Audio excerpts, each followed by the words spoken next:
Right. Okay, so yesterday it was almost nothing, but I finished this last one. We can even...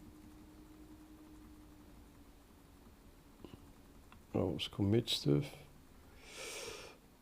So that's the result of the last test case. So yeah, no deadlocks anymore and stuff. Let's have a look at the dot namespace. What do I still miss here?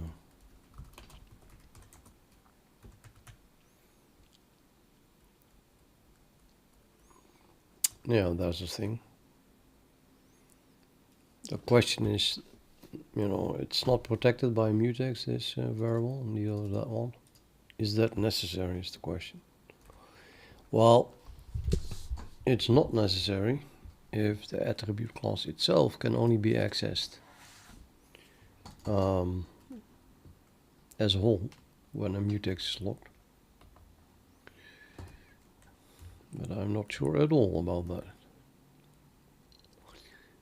How shall I approach this?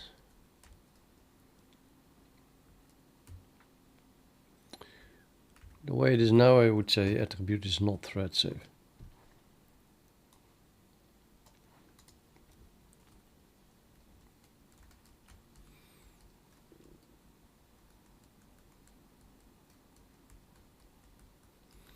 Maybe add a comment so I can find it back easy.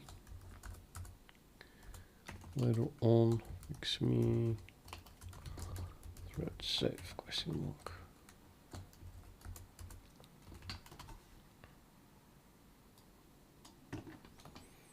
Next. No, same thing.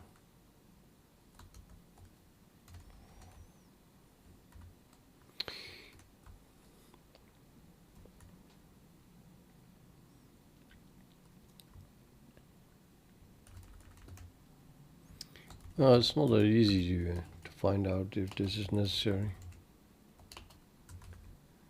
But I don't know what to do right now, except just adding the fix me thread safe everywhere.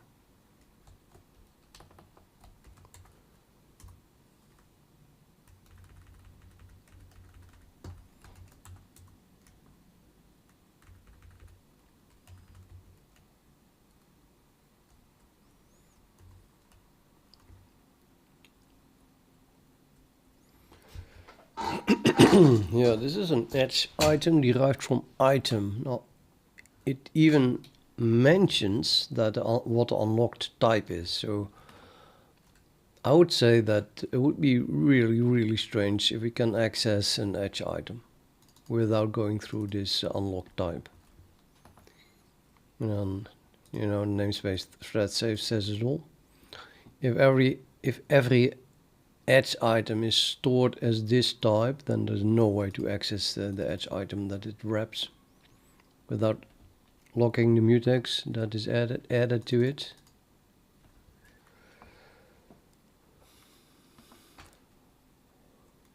In which case I really do not need to add the fix me thread safe question mark here. I'm going to, I think, investigate that, you know, like as a warm-up, as a getting a feel of this. Let's just look for all edge items where they are being used. So grab sources. I think I have a project sources or not. Let me see. That doesn't work.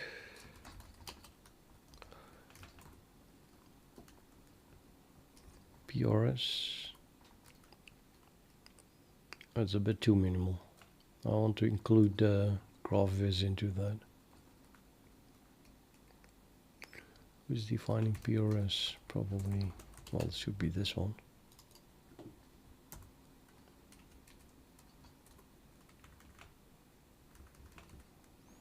Yeah, just source. Nah.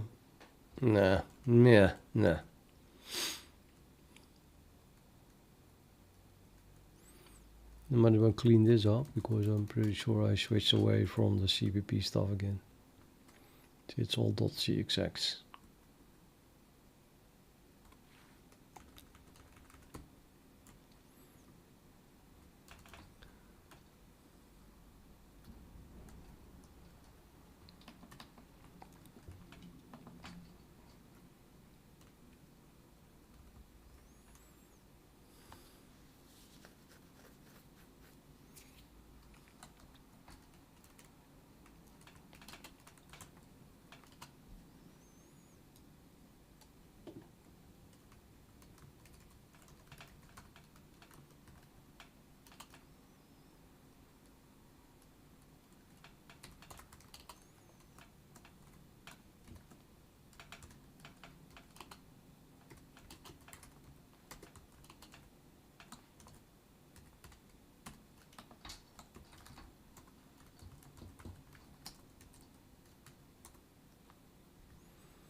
Not all good.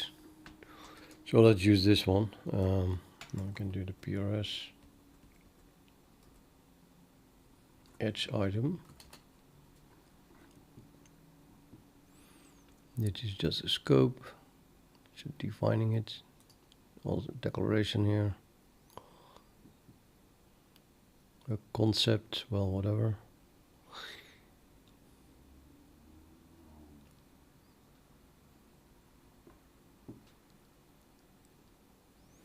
So yeah, the only place where it is more or less used is as this template argument, which definitely is just going to use it as an unlock type, I think.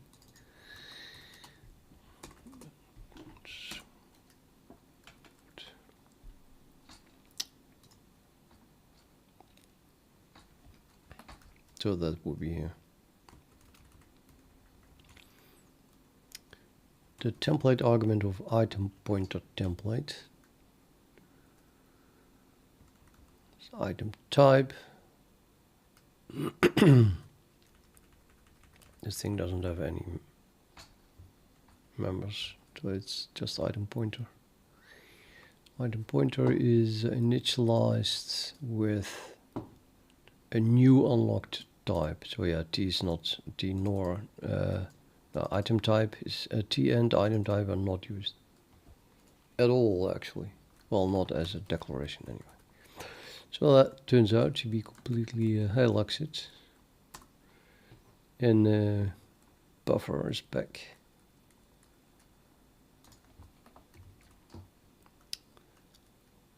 Control T. Done. Wait, what did I do? Oh, right. Let's.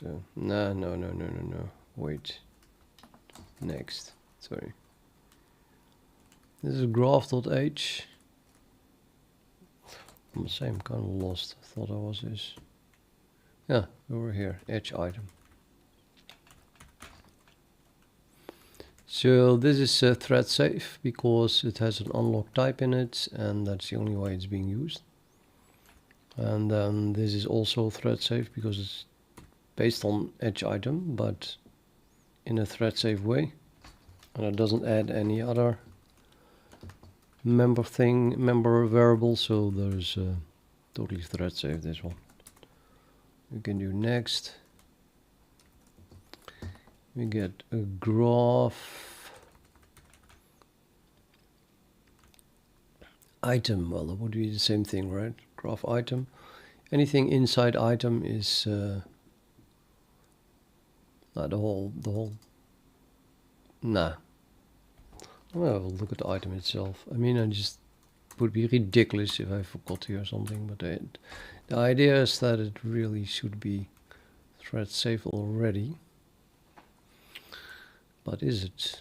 This is a weak pointer to graph tracker. What if people access this? That would not be thread safe. Okay, item is a base class of graph item. So if graph item itself can only be accessed after locking a mutex, then the variables itself of item are thread safe because you can only access them still like this thing, and there are variables of the base class, but we can only access the graph item object by locking a mutex, so nobody's going to read or write these variables concurrently. However, they do point to something. It's a weak pointer to a graph tracker. So two different threads could access the same graph tracker at the same time still. If we have, let's say, two different items that both have a root graph tracker that point to the same graph. So the graph tracker itself must be thread safe. I'm going to check that in advance.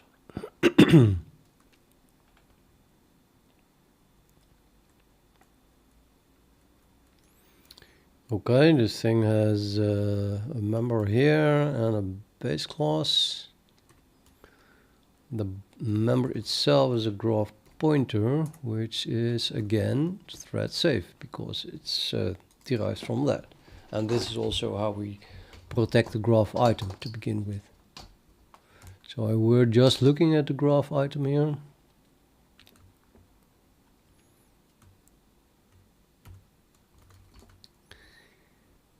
And a graph item, you know, as soon as something defines an unlocked type, it's almost a waste of time, I think, to check if there is access to graph item directly. I don't think that will be the case.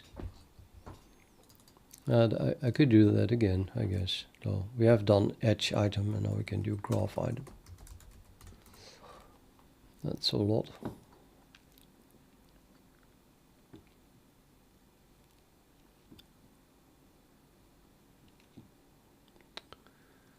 So just a reference, or not a definition of it,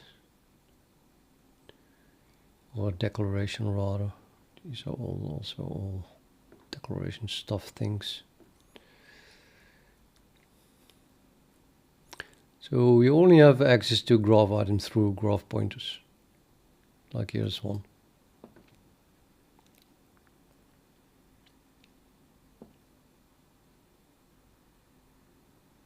Yep, so no access.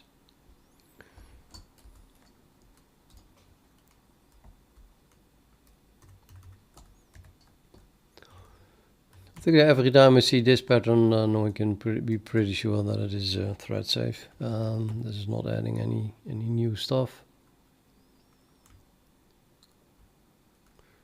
And then this is again derived from that, also not adding new variables. Member variables. So this thing is thread safe, and then we have only left the base class. Item tracker. That is an object tracker. Utils.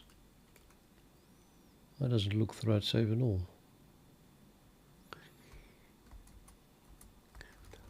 Only has one member variable, which is a simple pointer.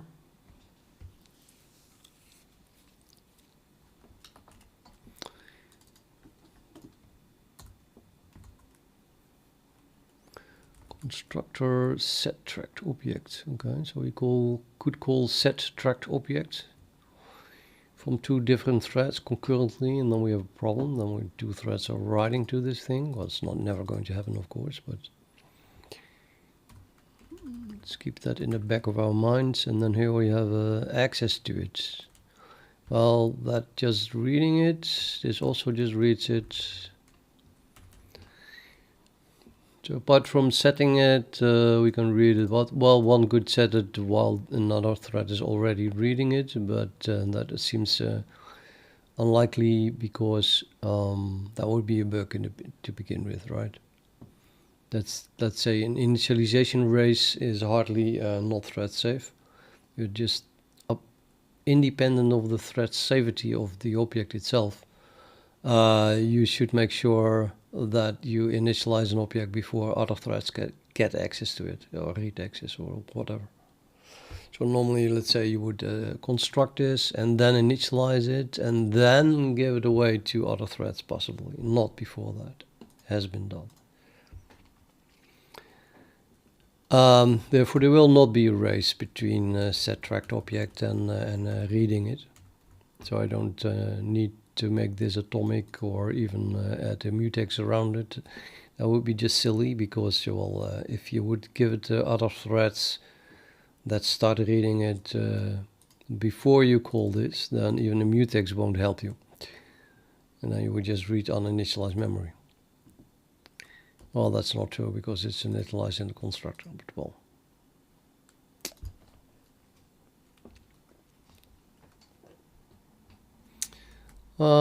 Now I say that since it is initialized already, it shines a little bit of different light on this function. Someone could get it in their mind to call this function afterwards and just simply change the tracked object. Well, that's also never going to. That's not how the object trackers meant to be used. So nah. It's a tracked object. Yeah, well, no, it's not. It's just not going to be done. I'm going to have a look at them. Or nobody's calling it at all. Okay, well, that's maybe not true. Yeah, it's being set to null. That's an access. That is suspicious. Open read only. The destructor. Okay, when it's destructed, then we have this typical race condition again, that you just don't destruct an object if other threads can still access it.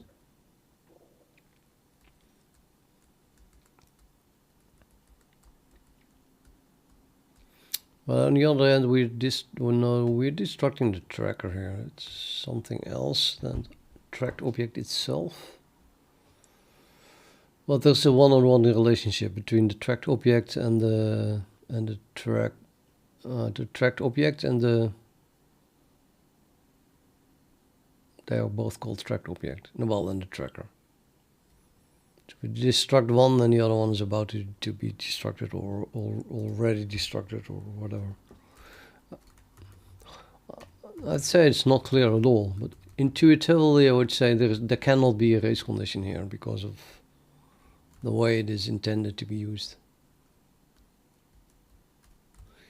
Definitely not in destructors.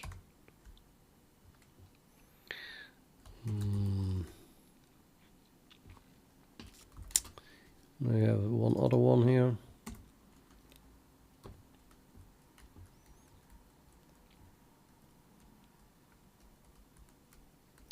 That's a move constructor. External synchronization is required. It is not allowed to move a tracked object while concurrently accessing the same object. No synchronization is performed here.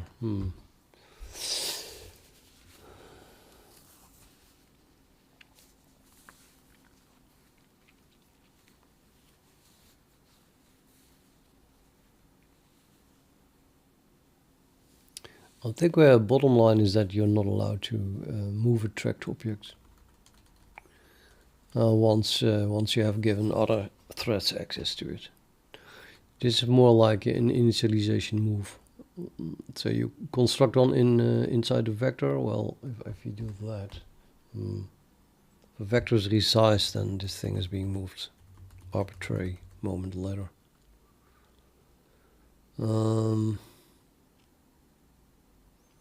I think that's the whole point of a tracked object as well.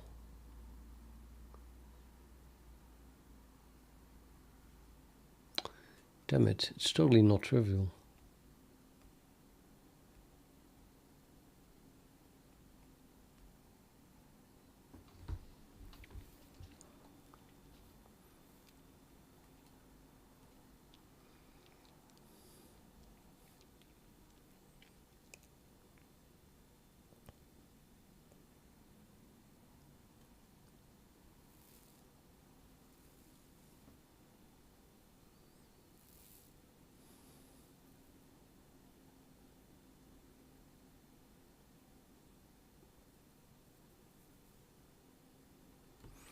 Do I have any documentation at all for this thing.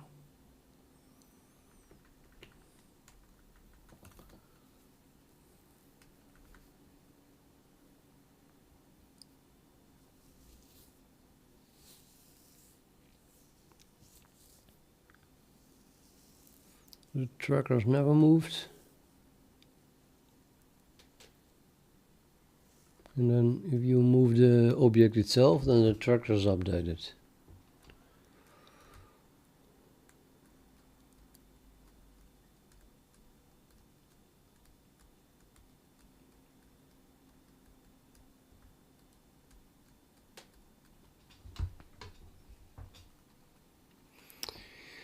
Yeah.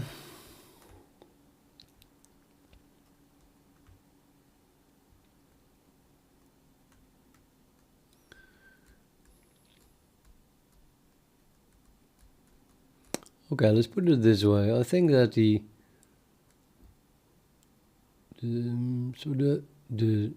tracker is never moved in memory. That's just allocated on the heap with the whole sole purpose of having a stable address, and then everyone can point to that object because it doesn't move, so you can just use a pointer.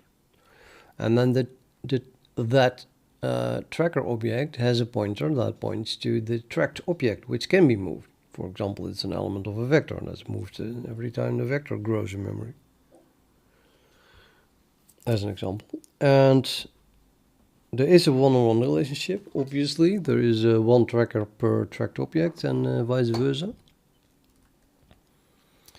And we need to make the tracked object thread safe. Only one thread at a time can access the tracked object. However,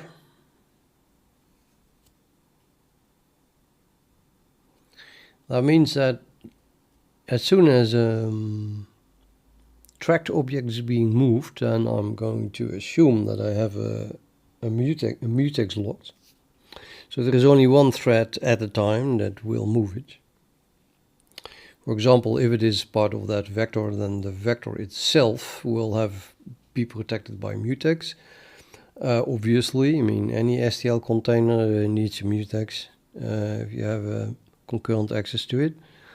So at the moment that some thread adds an element to that vector will be protected by mutex, and there is no way that another thread is doing the same thing.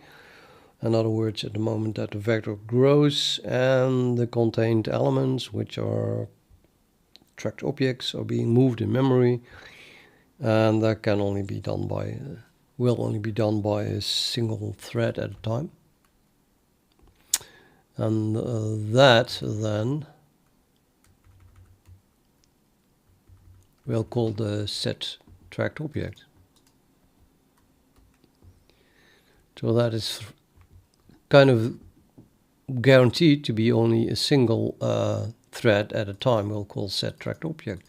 However, this is writing, and you need, during writing, you also don't want any readers. So if one thread is adding to a vector that contains a tracked object, therefore the tracked object is being moved, then another thread could still try to access the tracker and call this, and therefore read that variable that is being written to at that same time.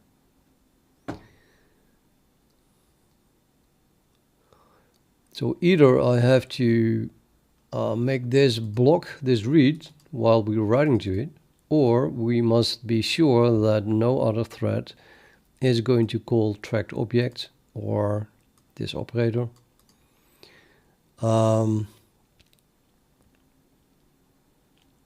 while another thread is moving the tracked object. I must say that seems pretty unlikely, the last thing. So I think I need to add an extra protection here.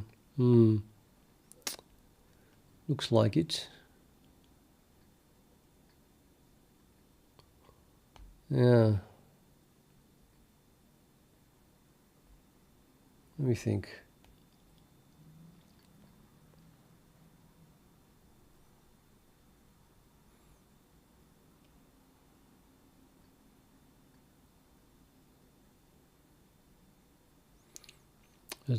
especially with this vector story. It's like completely unrelated, you know. It's just an element in a vector which happens to be moved in memory. So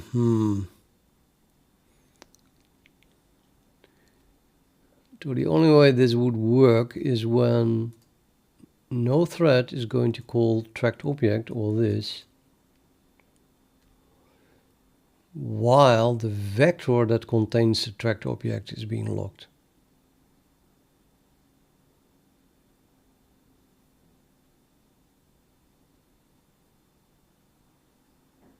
I'm not 100% sure, but I'm like 99% sure or larger that is not thread safe. That can definitely happen. I think yeah, the whole point, I think, of the tracked object thing was that you should be able to call this assuming that the tracked object is as if it is not being moved, right?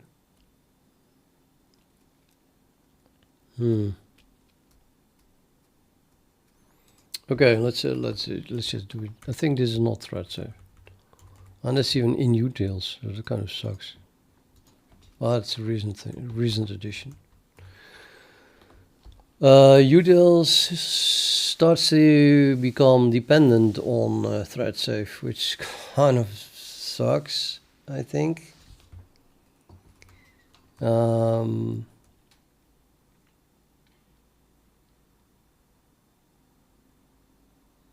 I might as well put everything in one big Git submodule. Everything more and more starts to be dependent on itself, no, on each other, I mean. I'm hesitating here to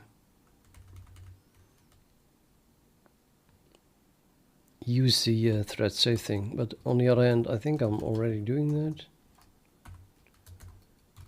I'm not sure. I think there was like one thing that's already using it. So grep thread safe.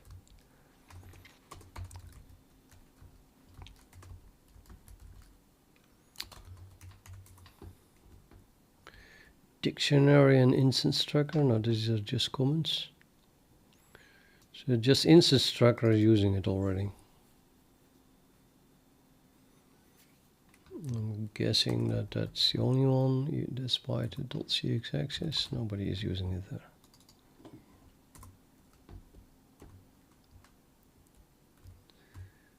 So yeah, if you just don't include this header, the instance tracker, then you don't need thread safe. I guess I'll have to make the same kind of assumption then for the tracker thing, object tracker. So as long as you don't include object tracker, you don't need thread safe, but we are going to have to add it. I'm just adding it, I think, yeah.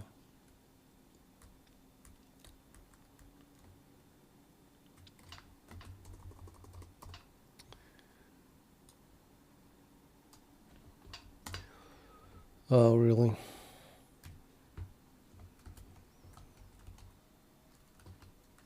Eight more files to edit. Well, I'll just edit this one then. Okay, so this one now needs thread safe as well. And then we can do it. Tracked object. This pointer needs to be made thread safe, so I'm going to do a using here. And then I use the type name of the thing usually.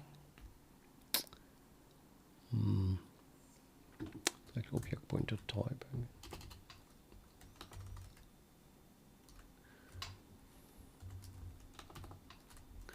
Now I don't know what I'm usually doing.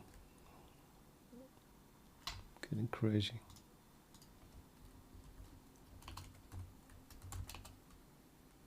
Nope.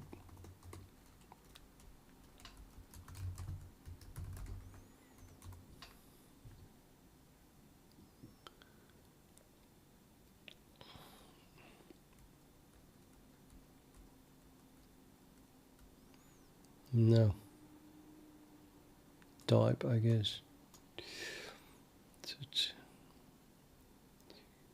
Apart from the unlock type, there's not many of them. Yeah, here's a underscore T and another underscore T, but those are all comments for some reason.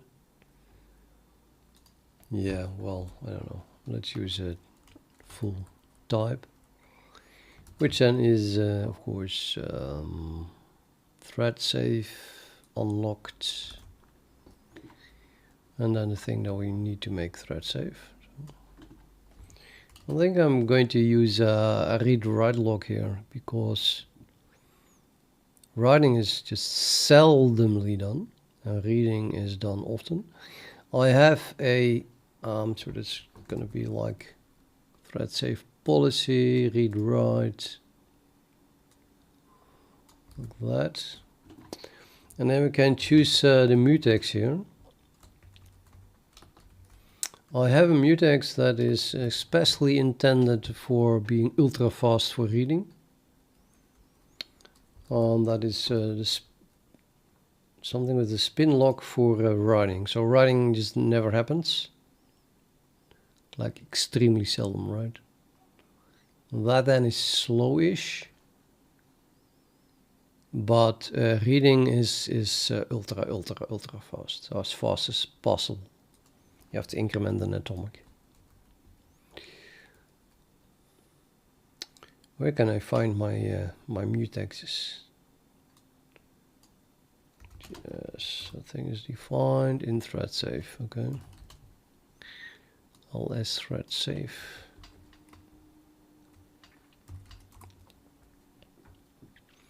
Oh, this one. That's the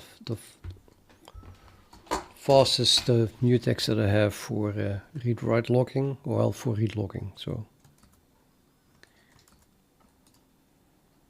Yep.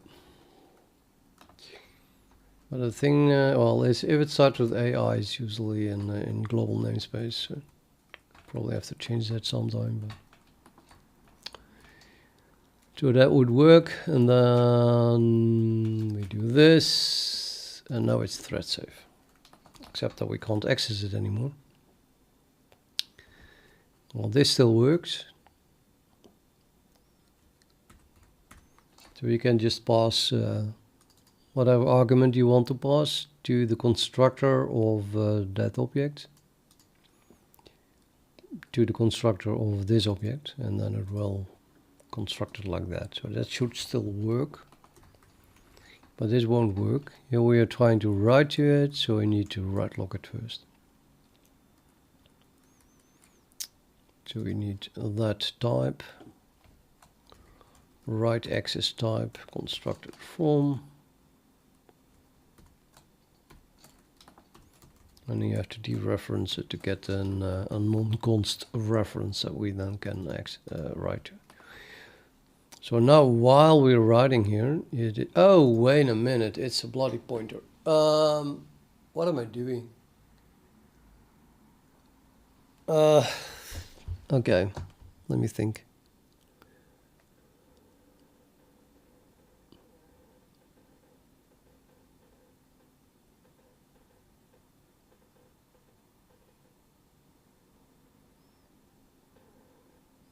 Yeah, it's way more complicated. Well, the first thing I thought, what am I doing? We can't just make it an atomic. It's a pointer. So this is nonsense. Sorry.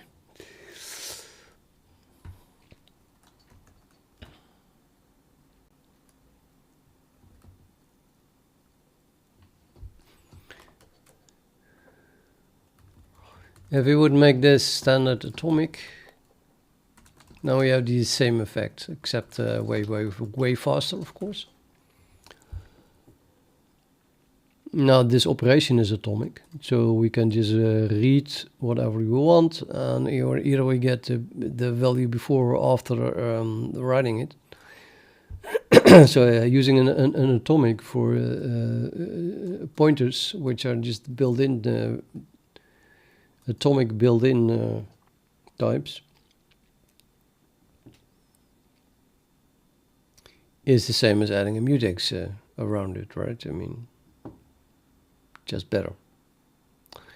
But unfortunately, that doesn't make any sense, because this function is going to be called at the moment that tracked object may not be accessed at all.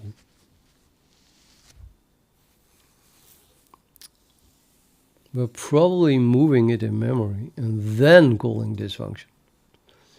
So before we call this function, aka before this is being updated, or if I did use a threadsafe before we even log that mutex, and therefore not block reading it in these functions, the object is already moved. So, whoops, while moving it and before calling this function, any calls with this will result in a reference to undefined memory. Uninitialized memory, well, old memory, so this is not working.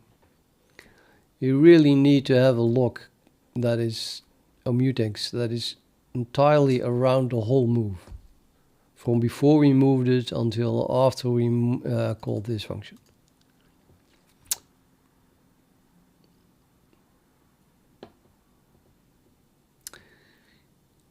And that means that the mutex should be used that is used for the vector.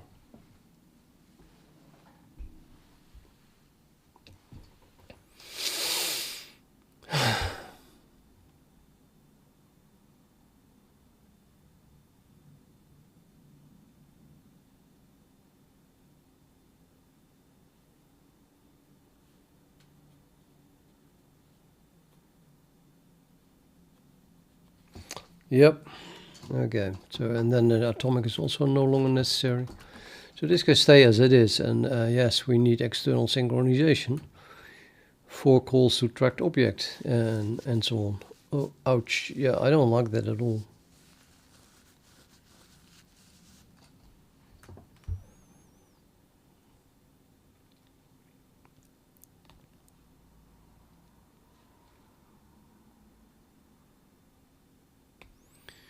Can I do something here maybe? I mean, the move starts.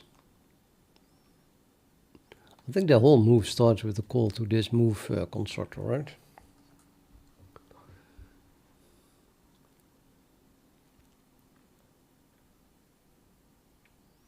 No,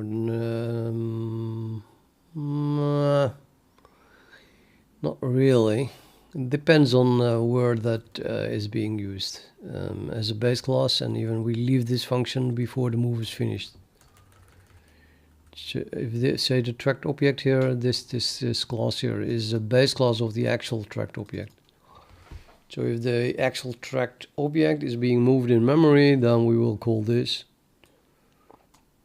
Maybe it's even multiple inheritance, and we have another base class that comes before this one. So we have an object A that is derived from B, comma, tracked object.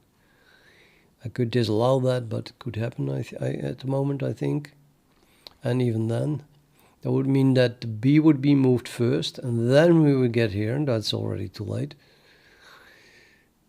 And then I can lock whatever I want. I have to unlock it once I leave the move constructor, and then A itself is not moved yet. We just moved the base class.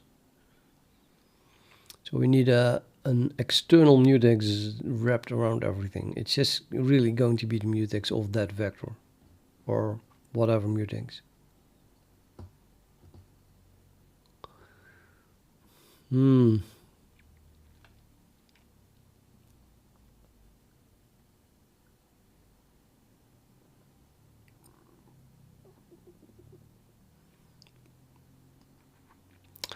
I think I need a mutex inside the tracker itself.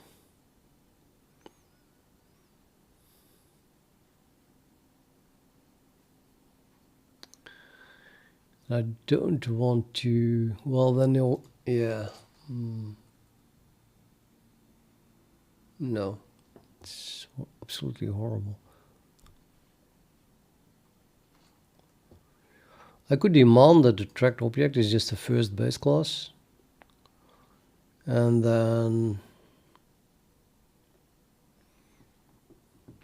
lock a mutex that is inside the tracker at the beginning of this move constructor, and then unlock it in the move at the end of the move constructor of the most derived class.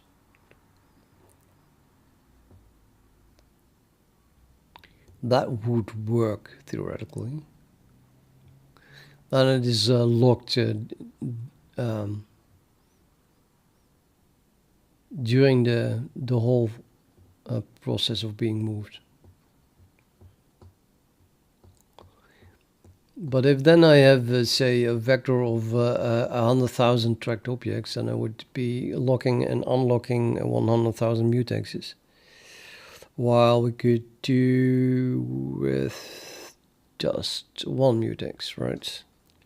Just the mutex of the vector. Let's find an example where tracked object is actually being used, and then how it is stored and stuff.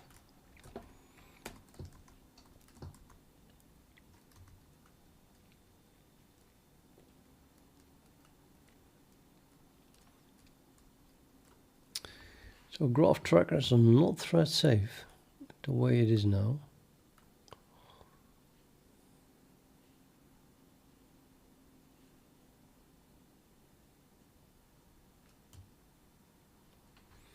Even that's not possible. Wait, the tracked object is object tracker.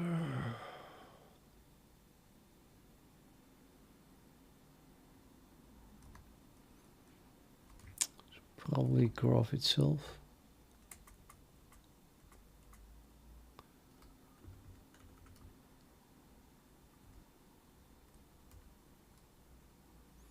So that's at least true here then. So item template as tracked object as the first base class. So we could make that then do the locking, start the locking, and then we can do the unlocking in graph. But that, I mean, yeah, why not, right? I mean, must be the most derived class. So we'd have to do probably introduce a virtual function, which we then call at the bottom of the move constructor here.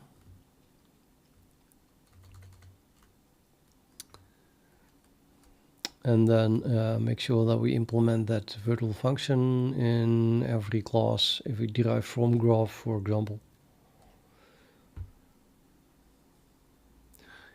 No, it's just nonsense.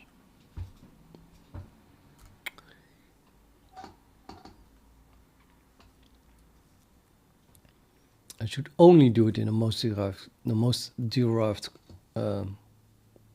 class. So that's really non-trivial. Yeah. Plus, I wasn't going to do that anyway. We have to look for this vector or whatever is protecting the object to begin with against, let's say, concurrent moving.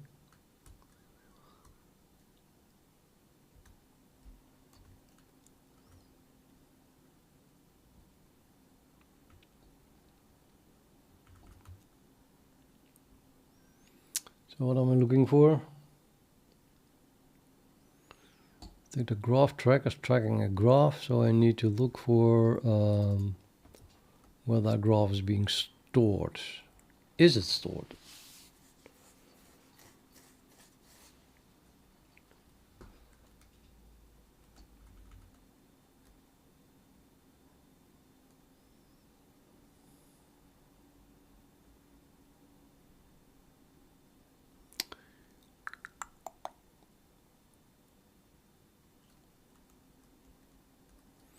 Yeah, it's being passed, a pointer is being passed to graph tracker, which says that it's a private constructor while it is public.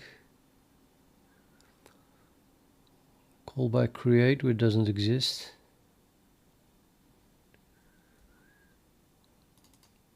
Nevertheless, graph trackers is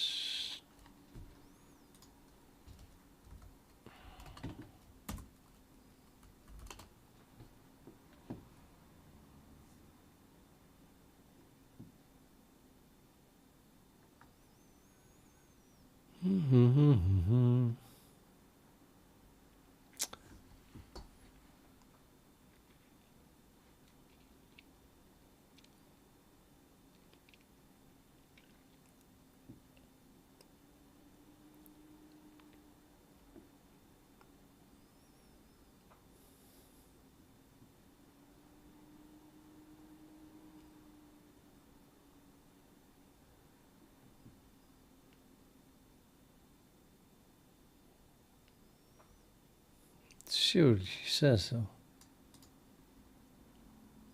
Is that true?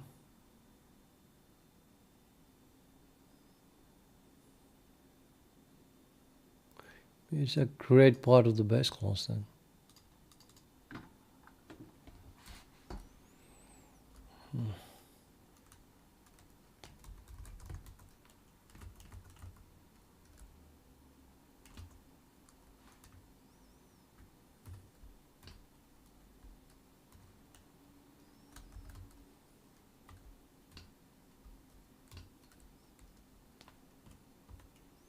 Nope, there's no create inside.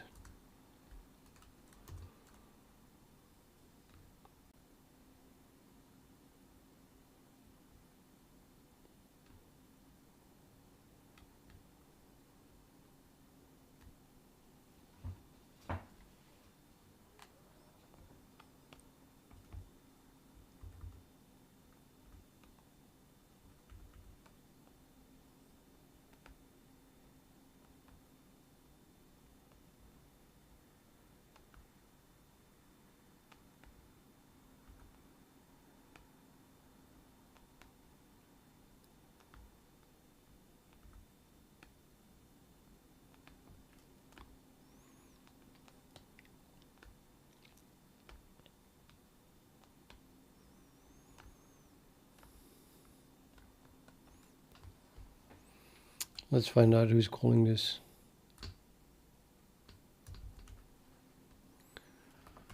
Not that. Oh, create. Oh, that worked.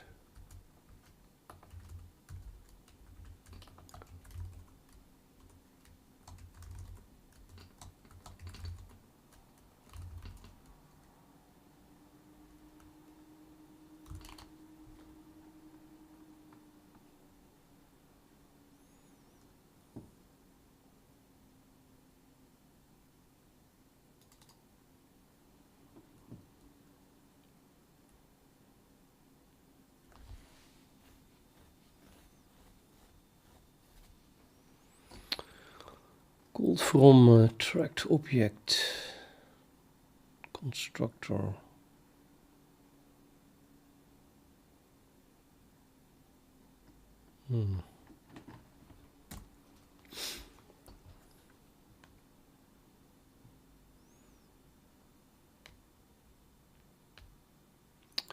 Comment is definitely not correct anymore.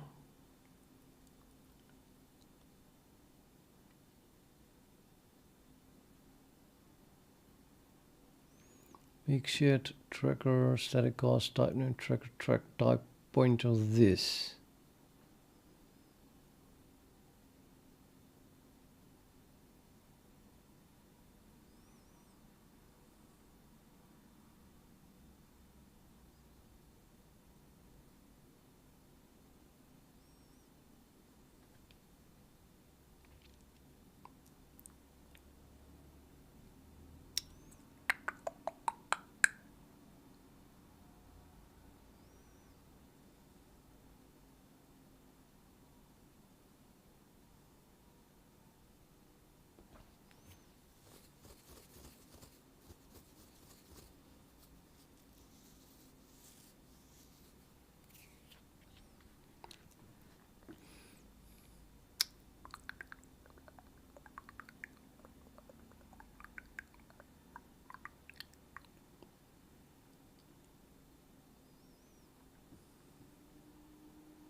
So I think that we have to pass the mutex that we use to protect the tracked object to the constructor. And then use that, lock that mutex as well while accessing the tracker. I think that's the solution here.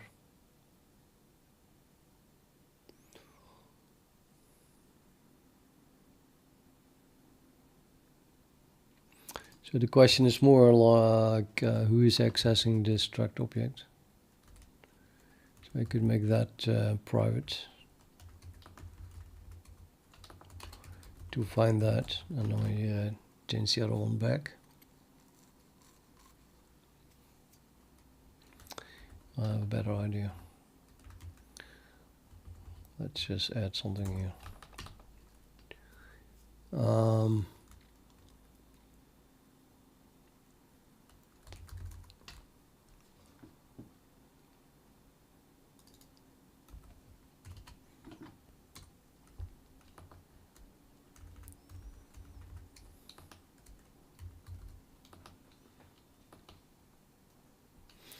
So this one was called by, let's add that then. Called by, I've got constructor of tracked object. Maybe it should disallow any other call. I mean, it should have been private more or less.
So it's called here, let's say that is this object, right? So it is that object.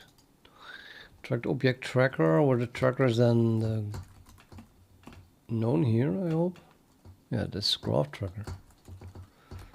So I can just do, this is called by tracked object graph tracker.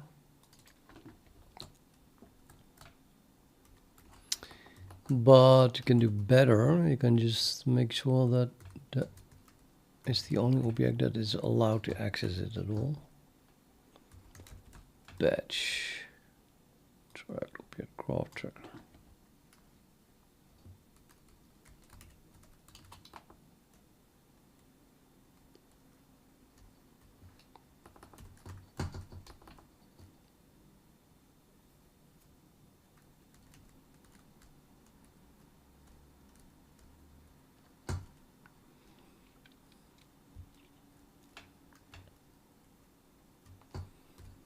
I think I need to include this probably then.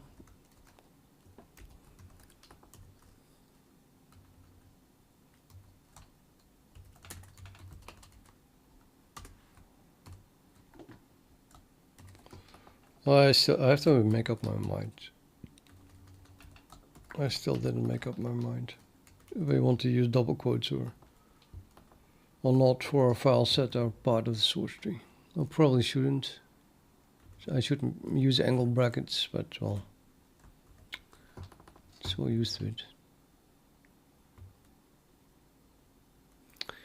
So now the graph tracker itself demands a batch, which means that the tracked object needs to pass the batch. And then we get all hell breaks loose because now we pass this for every tracker. So I have to add a batch to every tracker. Let's see how much misery that gives. Explicit defaulted, default constructors implicitly deleted. Why? Because, oh boy.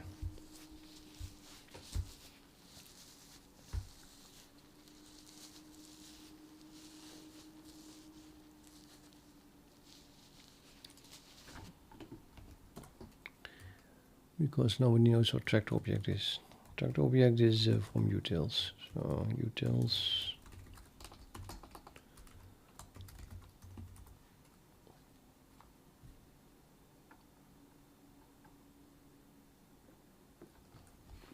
Default constructor of memory region owner is implicitly deleted because base class utils tracked object memory region owner tracker, aka tracked object tracker, cppgraphviz memory region owner has no default constructor.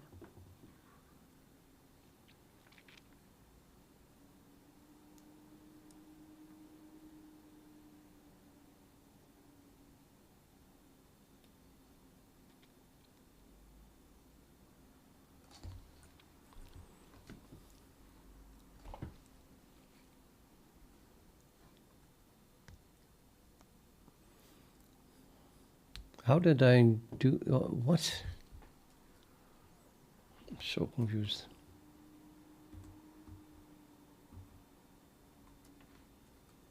Oh, I forgot. I added the batch and I was thinking, how on earth does that make a difference? But I also added the int here in order to find them all. I want to do it without the int first. I want to add that batch stuff to all the trackers.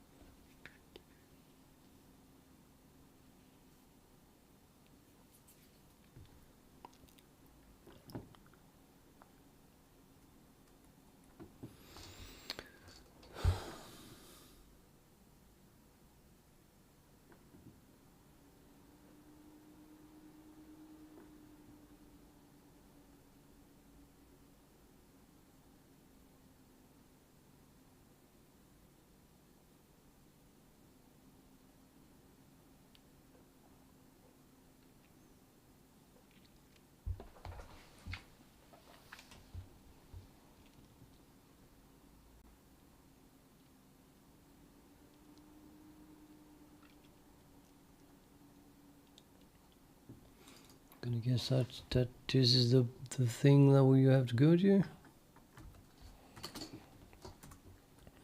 I mean, it says memory region owner. Doesn't look like a tracker at all. Since is this a tracker? Oops.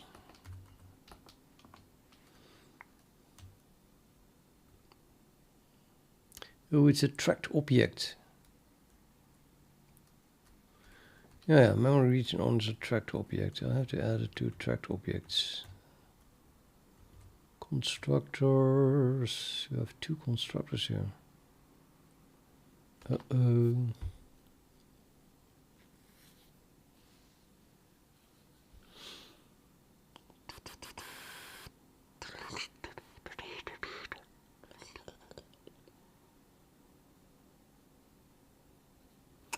No, I have to do the tracker thing. Sorry, this is not what I want. This is the tracker.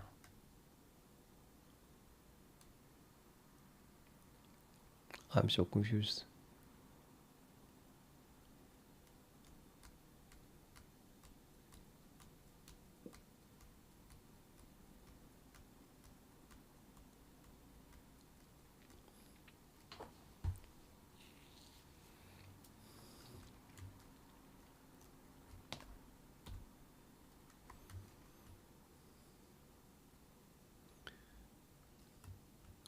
And sometimes a tracker type is simply object tracker.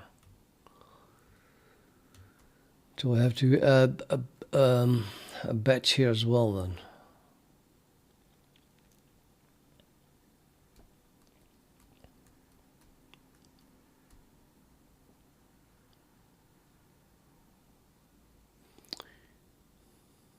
In the for the case in case that is the case, as it were, which extremely sucks.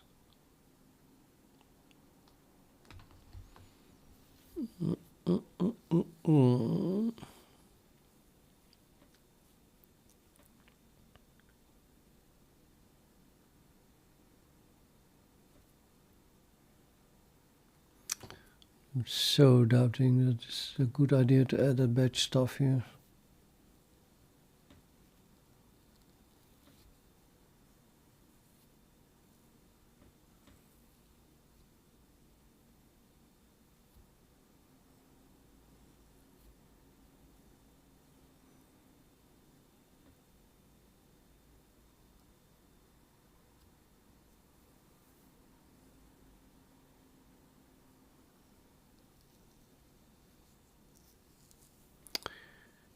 Besides, this is tracked objects. Yeah, it was tracked object. Tracked object tracker. Okay. Oh, no.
Sorry guys, I have to concentrate on this.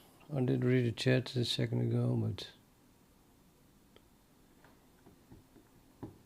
error no matching function for call to construct add, meaning there is a certain constructor that we try to call that we don't have. An instantiation of function, template specialization, internal stuff. More internal stuff, right? More internal stuff, more internal stuff. More internal stuff, more internal stuff. Now it gets interesting again. In instantiation of function, template specialization, standard make shared. Called here, and I guess that tries to create a tracker.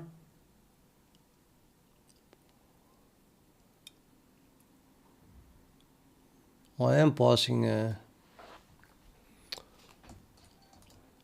batch here, but it complains about the standard make shared.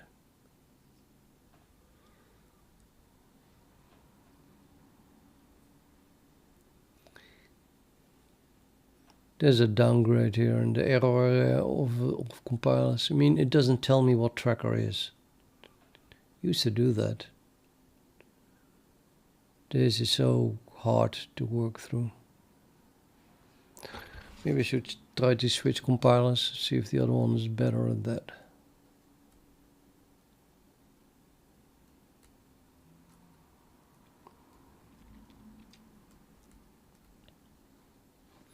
I guess this is the tracker,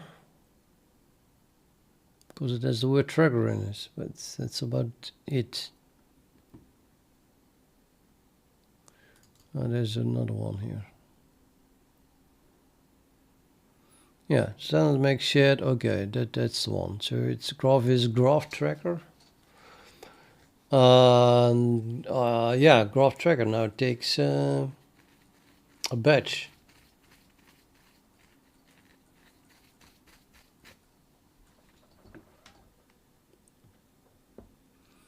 So I added it at the wrong point.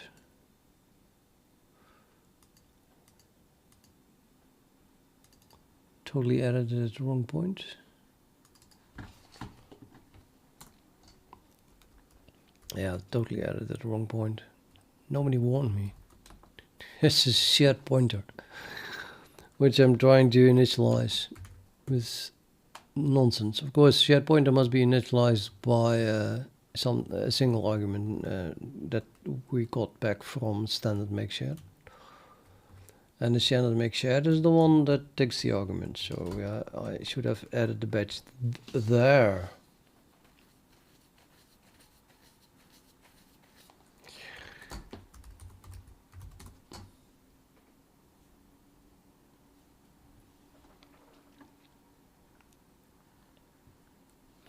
Error no matching function for call to make shared or not. In instantiation of member function.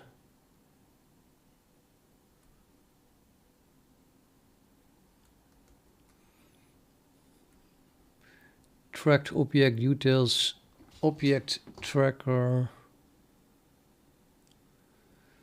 Oh boy, requested here.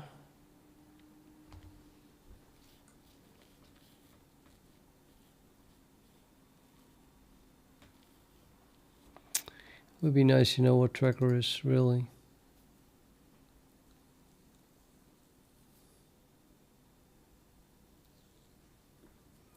Can the template ignore substitution failed? Object trackers will be memory.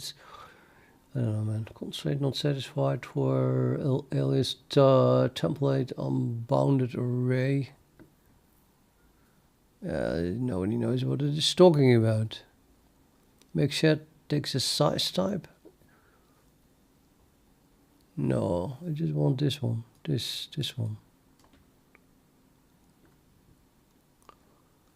Can the template ignore substitution failure? TP utils object tracker. Nobody gets what we're talking about. Deduced incomplete pack. What? Template parameter args. Candidate function template not viable, requires single argument n.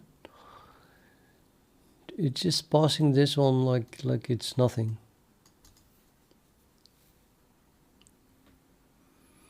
Oh fuck, yes, that's the reason.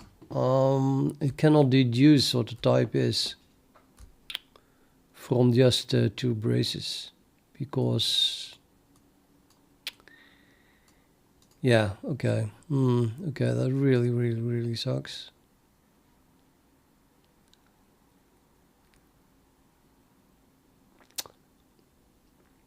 I'm starting to dislike the use of batch more and more. Well, in this case anyway. So it can't figure out that this is a batch. I have to tell it that it is a batch. Which means I need to type. I'll just construct a batch, I guess. Utils batch something, and then that is then of course going to be us. Can I not just do that? And do I have to pass? I always think that if I have a class, that template class like this, that I don't have to pass the argument when I use it. I don't have to do it here. It's not doesn't look like a template here, right?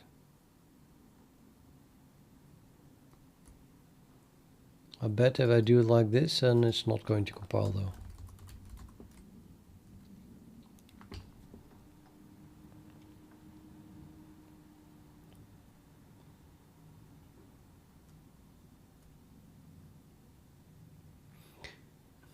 Yeah, that's too vague.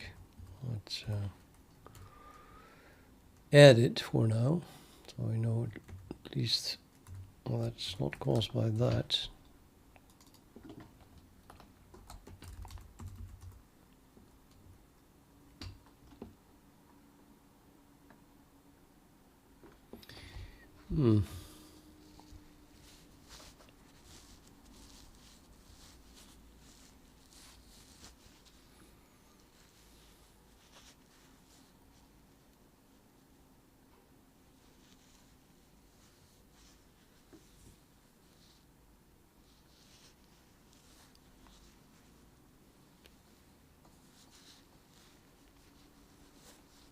In instantiation of member function, tracked object, cppgraphviz is no tracker requested here.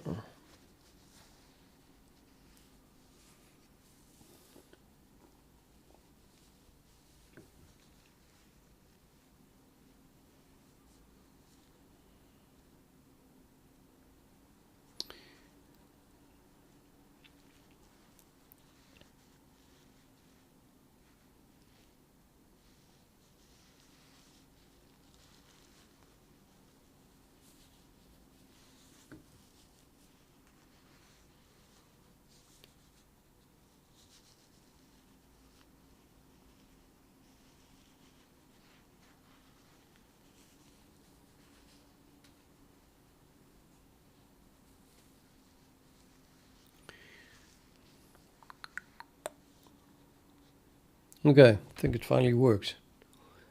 Yeah, we passed the graph tracker, now it complains about no tracker. So that's where you have to go to VI.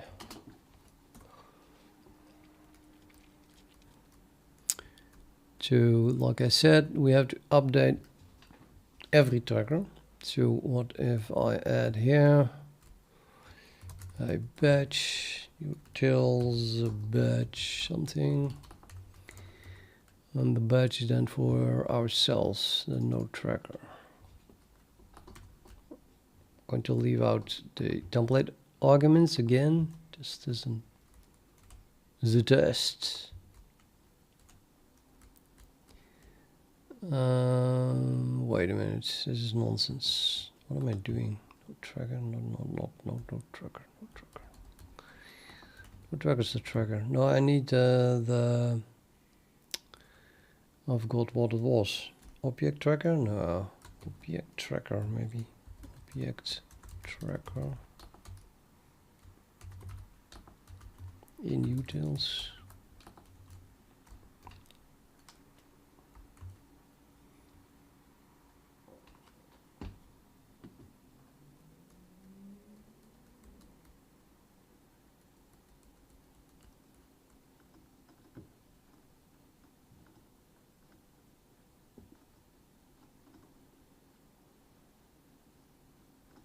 I'm an idiot. I don't know what I'm doing. I don't know what I'm doing.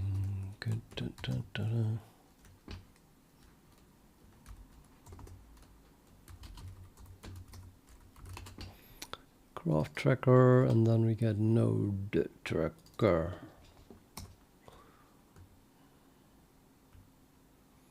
Yeah, so was pretty close. It's called tracked object. Hello.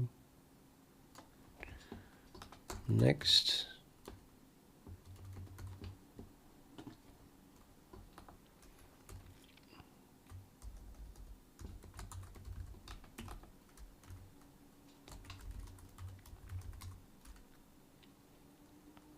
Duh. Is that all?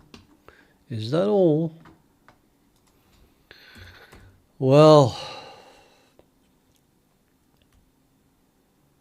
apparently I have only node trackers and graph trackers. What?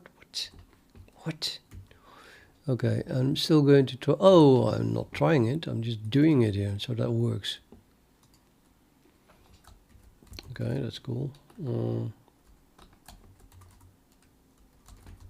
Get diff.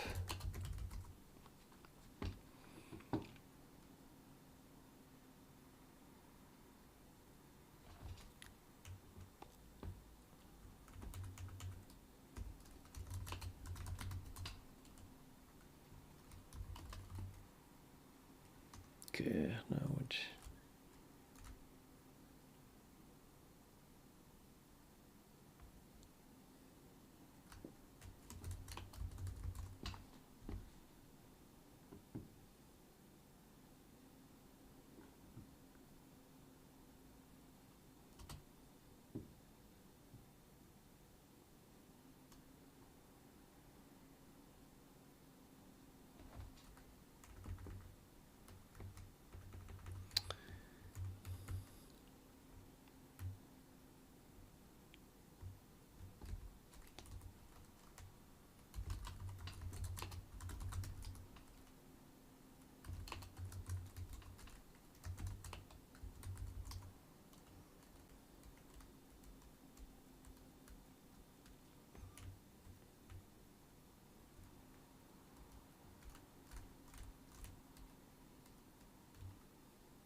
So let's remove this, because I think it should work without that. And here's another one, tracked object trackers. That should not be necessary.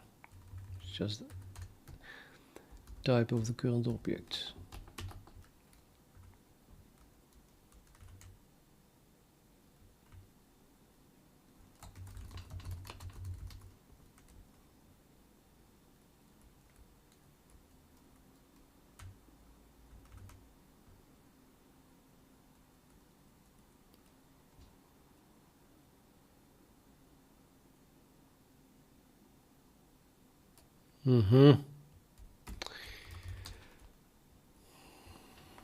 Yeah, that works. Cool. So let's go back to graphviz and then what was I doing? Let me think. Oh yeah, I was trying to do something there with the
I added an int here. That was the thing that I was doing. I want to know who is all derived from tracked object, or rather where it is being called from.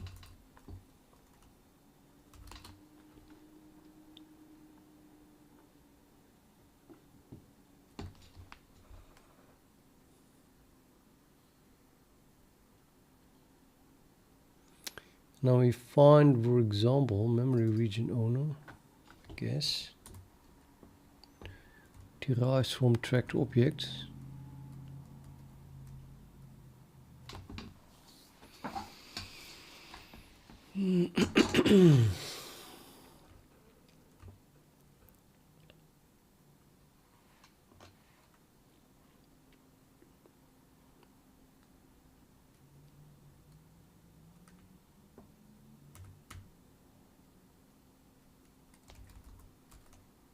Nope, I forgot it.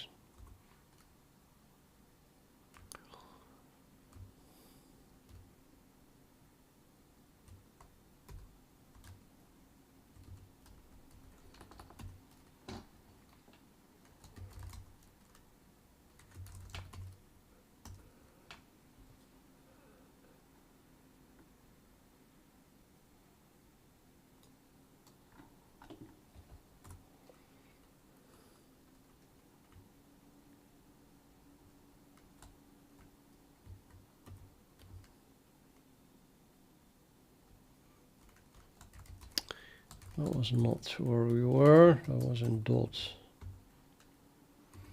So I added that one, and then that one, and then edge pointer,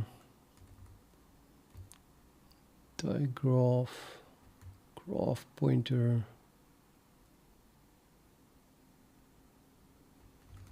graph item, item itself,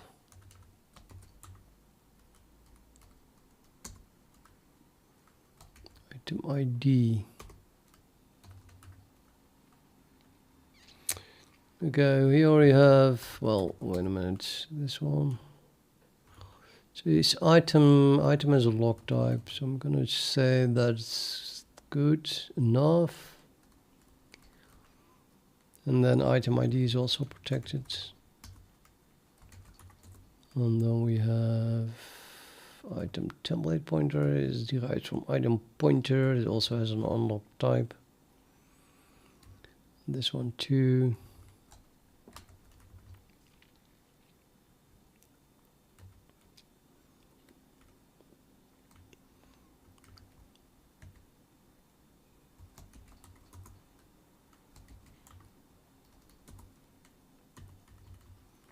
Node item.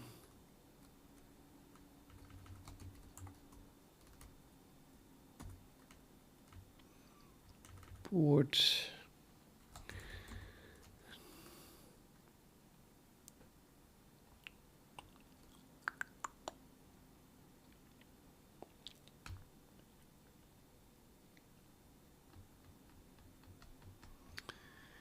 Yeah, port. What to do with port?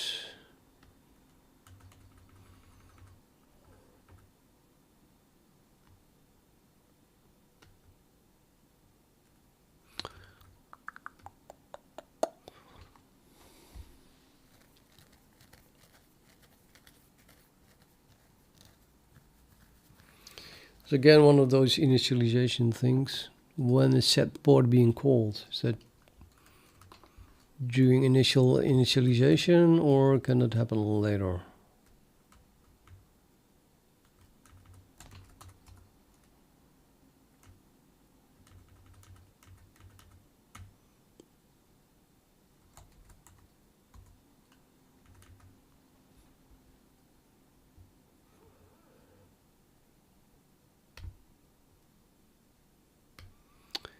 I don't think I'm storing port, really. It's just I'll return here as a temporary.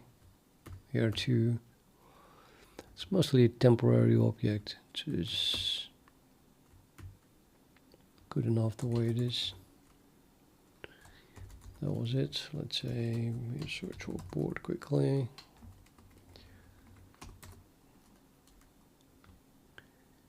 Why does PRS again not work? This is in dot. What? Resource. Okay.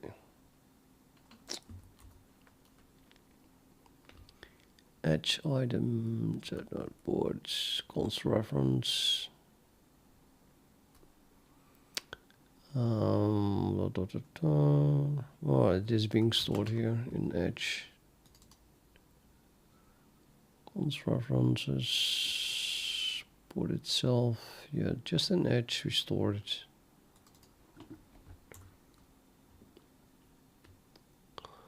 Well, that's an Edge item, so these are protected by the same mutex that protects, well, Edge item. So yeah, port itself is pretty cool, I think. Pretty safe already.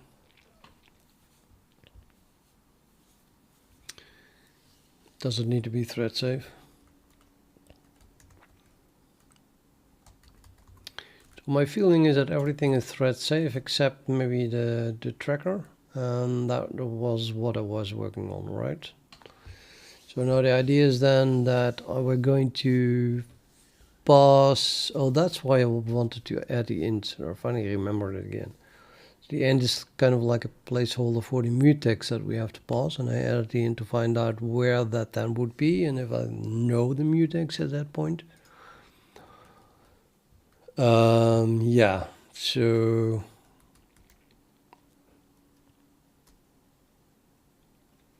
I was adding this int to, there was an example, I think there's tracked object. Yeah, tracked object is one thing. So I can just, instead of adding int here, I just should look for everything that is derived from tracked object. Why is this not protected? I want to derive. I think I only want, sorry, this one, tracked object, should only be base class. So this should be protected, I think.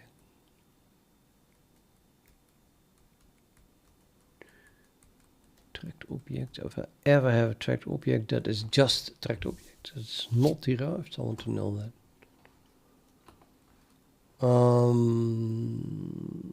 Yeah, so basically everything is protected except that. Maybe see what else goes wrong. See, it doesn't go wrong. I was right.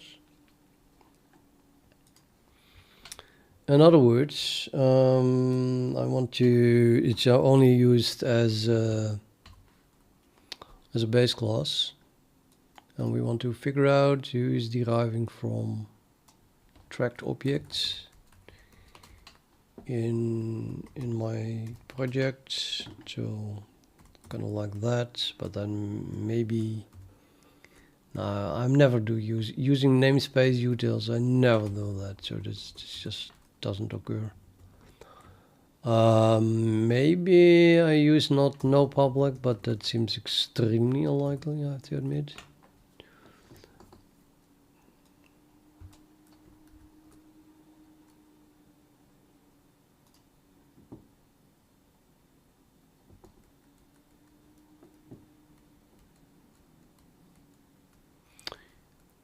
Those are initialized lists.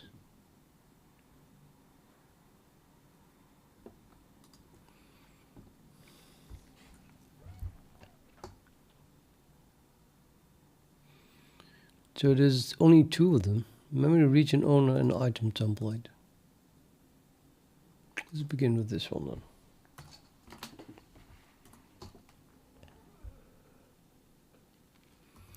Memory region owner is also protected.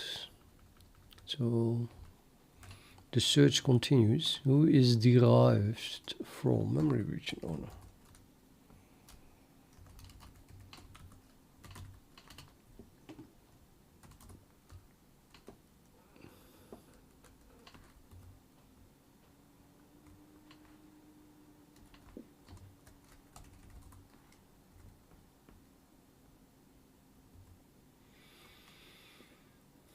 Yeah, nobody's using something else, right? Like private or protected.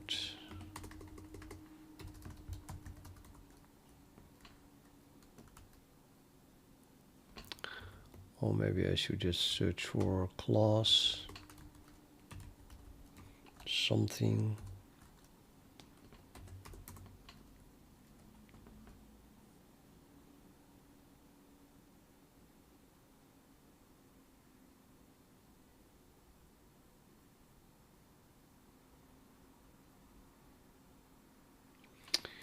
Oh, no, we might have a struct. It's unlikely. Right, so the only thing is indeed public. I have two of them.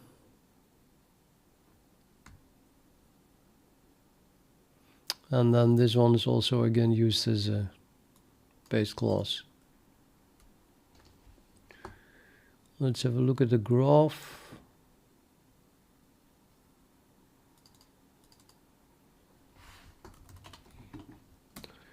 So the graph is derived from memory region owner, which is a tracked object. Now that means I'm expecting graph to have a mutex.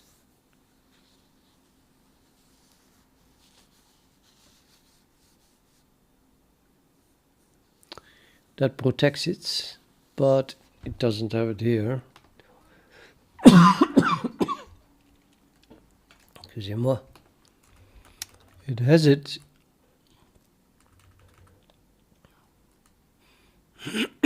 because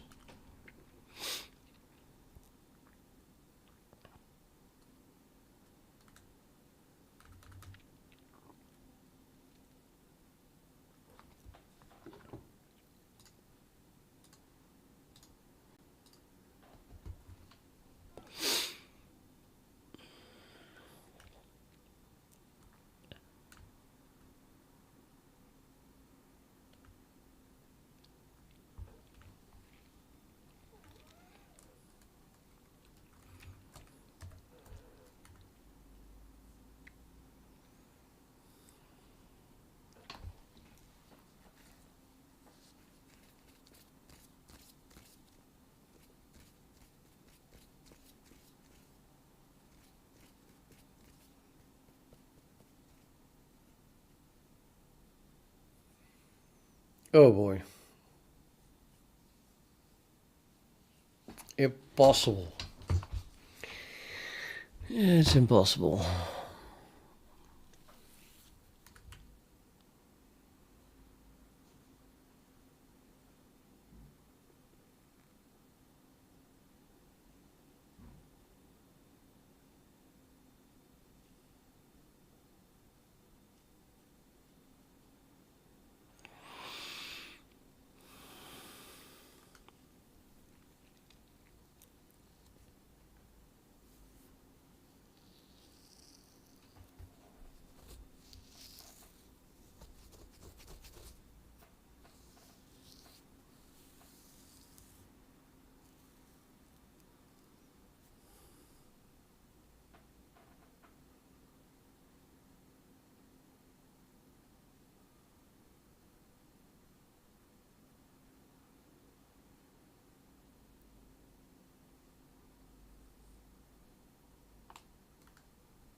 Impossible.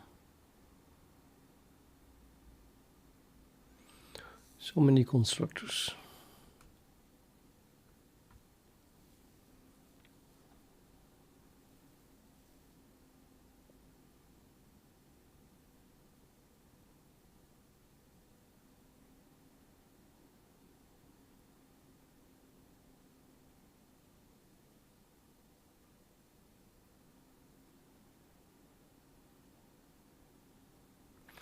Well, you got to start somewhere. Maybe I should commit what I have so far before I start to do random things.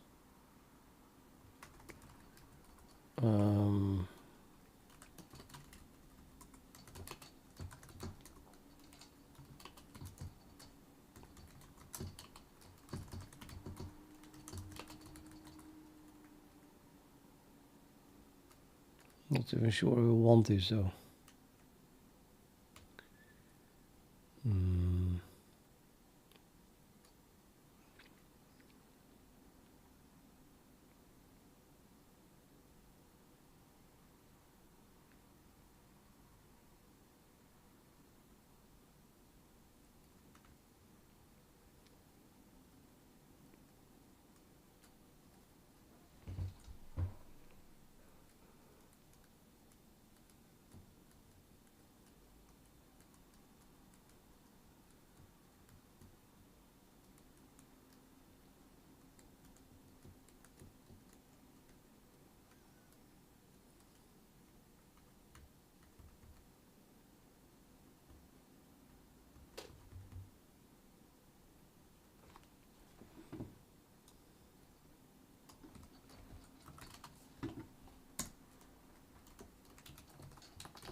Hey, second Gogra, thank you, man.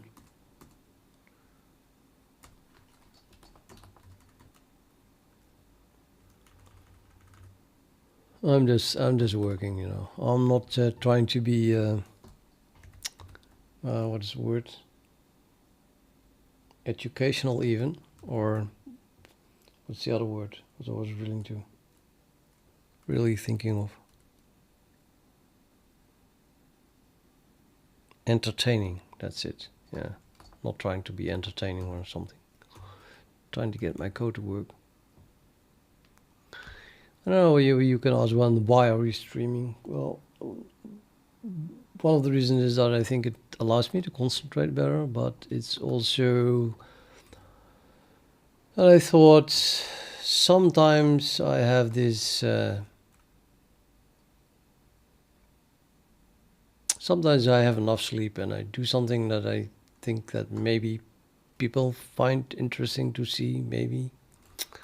Considering I have 25 plus experience, 25 plus years experience. And well, it turns out that that is true. Just people don't like to see it.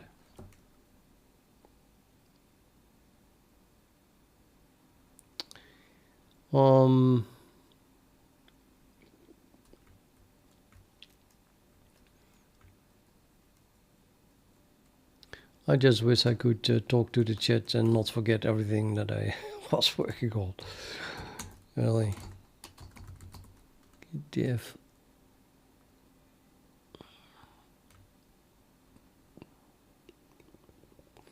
I made it protected. Oh, right. That what? Now I know again. So I was have a look at.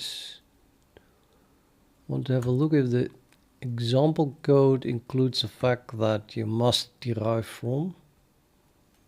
Which one did I make protected? By the looks of it, now you can do both, but that's not true. This one could be directly. So that one must be public and this one is protected. I made this one protected, tracked, object, protected, yep. And then object tracker, let's throttle this one. This has a public one here. It takes a batch, the other one doesn't. The protected one doesn't. Yeah, well, okay.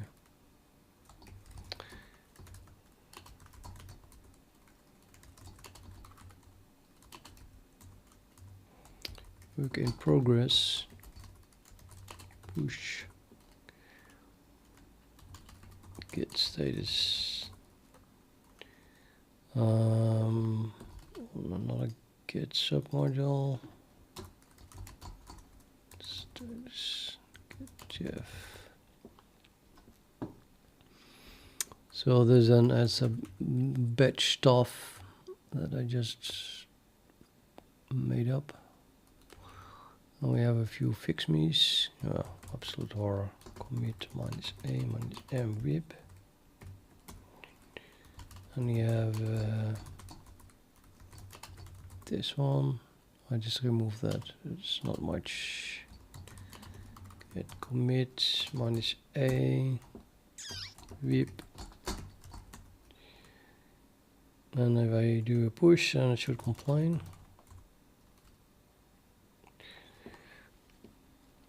Did I not already do that? Well, I'll do it manually. No, I wanted to see if that works. I think I have to do, if I do this, and I do, oh no, it's, well, whatever. I pushed it. Good.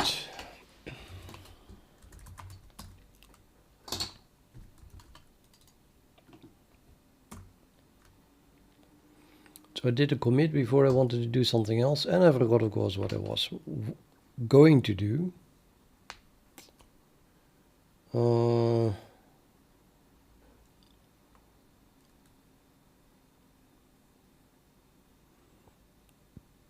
boy.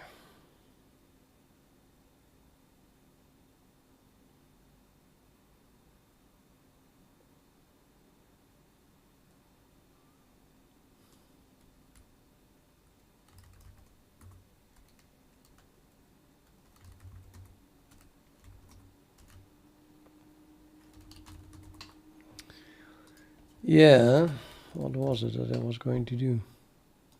I'll give you a picture to look at. Oh no, it's not a picture like that.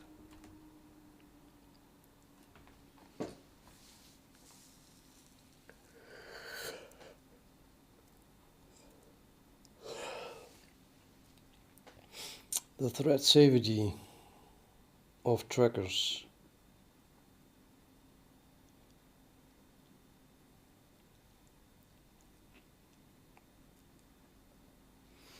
Yeah, I was, for example, looking at the graph, I think.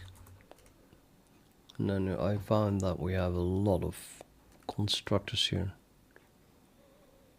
For example, this constructor. So I'm going to screw up this constructor.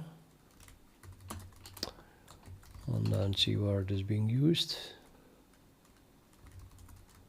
Oh, that sucks. It's not being used at all. What the hell?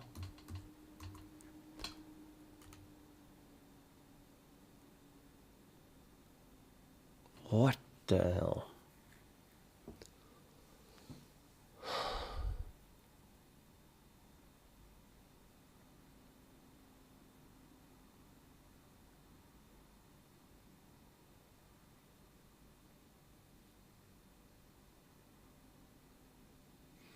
It should have been used by class. That's why it is as a friend.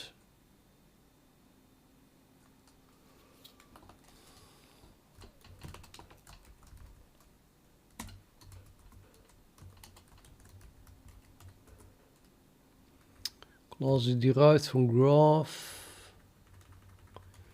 And it is using this constructor.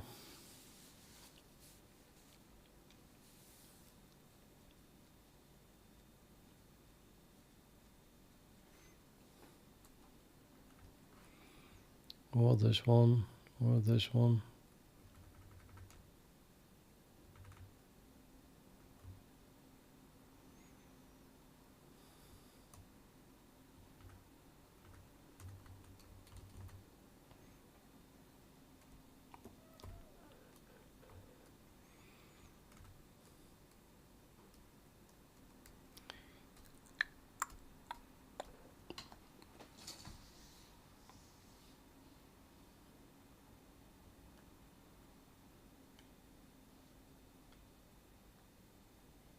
Memory region graph and a what?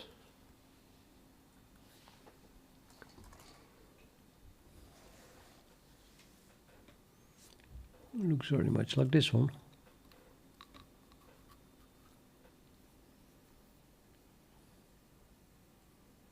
That's a memory region, and then we get a root graph. But I think I had a special one for the root graph. And it is other, which is a class, but also a graph. So that would be also a graph here. String view for what? And then the third one is just a move constructor. This is the least interesting one. It's not even using that graph.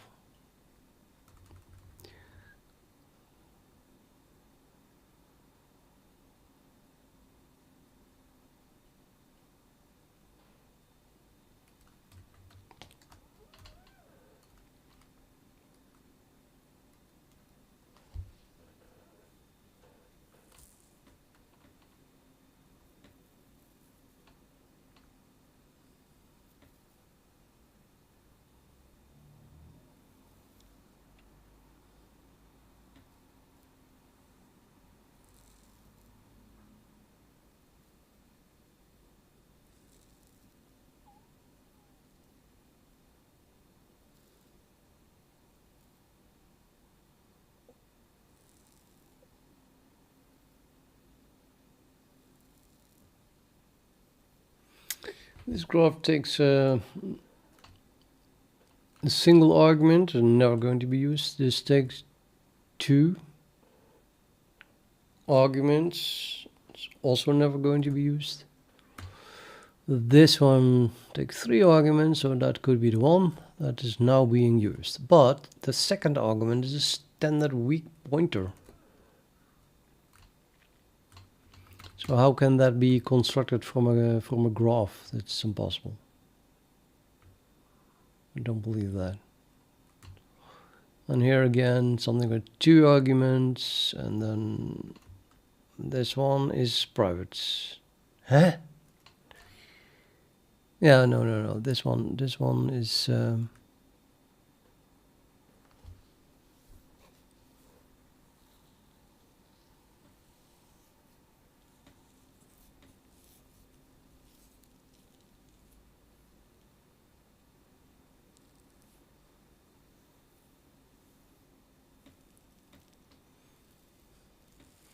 Yeah, this one is the one that should be used.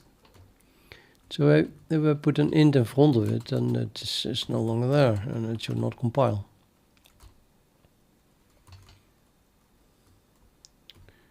Now class, when it wants to use,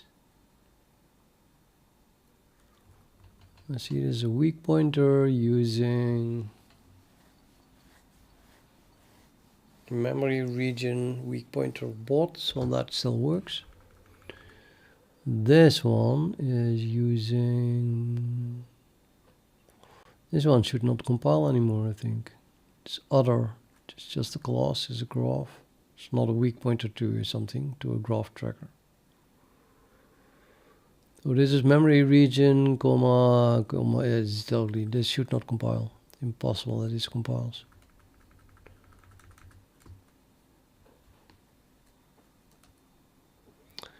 So now you're going to tell me that I'm not using class at all, or at least not this constructor, or even then. Well, it's a template, so maybe. But even then.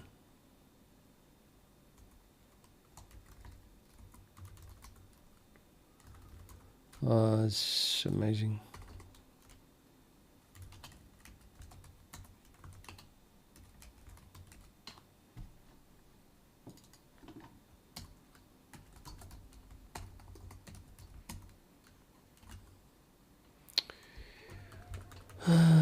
Class is being used here for the root graph commands, 2 arguments.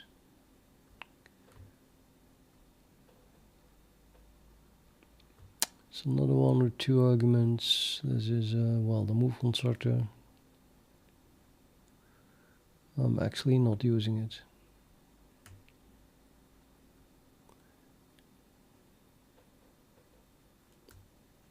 Root graph, other move. Yeah, it's not being used.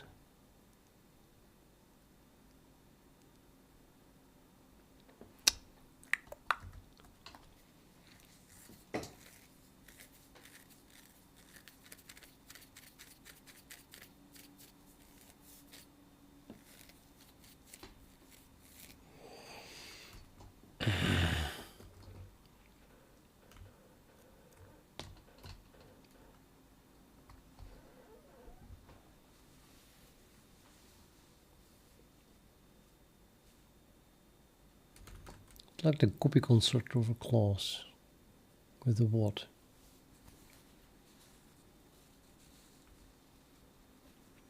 That should not work. Copy constructor of a class. What about,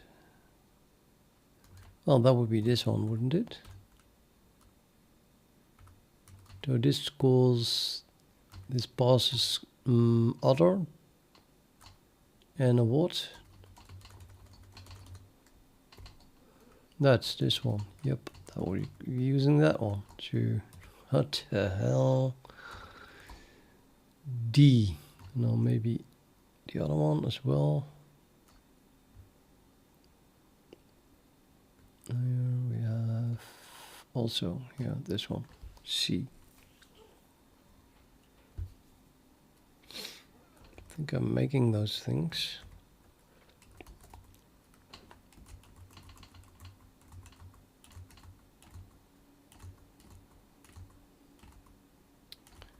Yeah, constructing a C. And a D. and we are moving it. I'm just moving this one.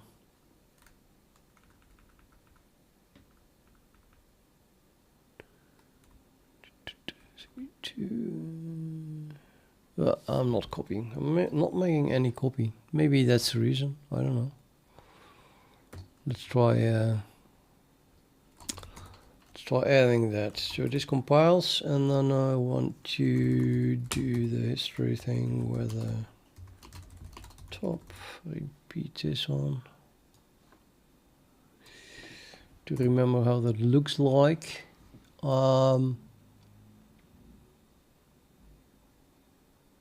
That looks like a copy. Is C2 not a copy of C? Because, well, I don't know why it puts it inside C. Maybe that's wrong. Looks very wrong, actually. That's bad, yeah. Well, is this C2 a member of C? No, I don't think so. It's wrong. Something is wrong. How does C2 get made?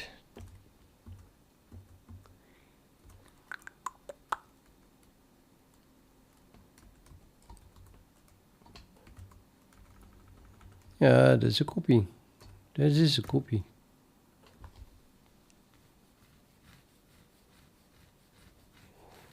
Okay, so maybe that's what happens then. So if I change that back, like graph.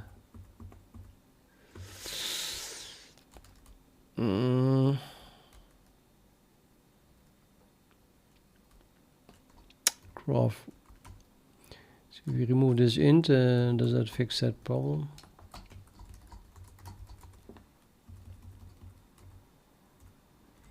Oh, that does fix that problem. Okay. So for some reason it still compiles, but then it puts the copy inside C, which is kind of what? And I have no idea. I mean, this is just really weird. I don't want to live with that, so I'm going to add an int here, and then again, and then debug it, see what the hell is going on.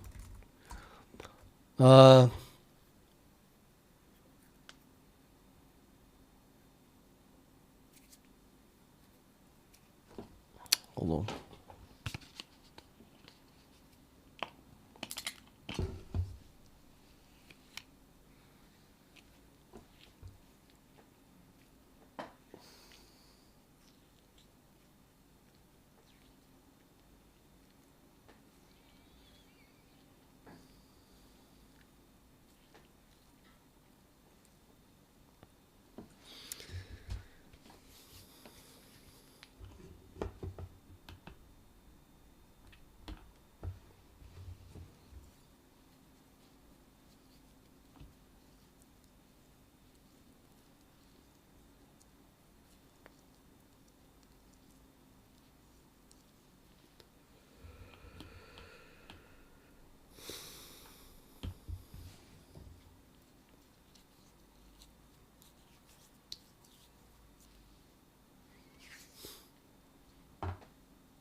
What were we doing?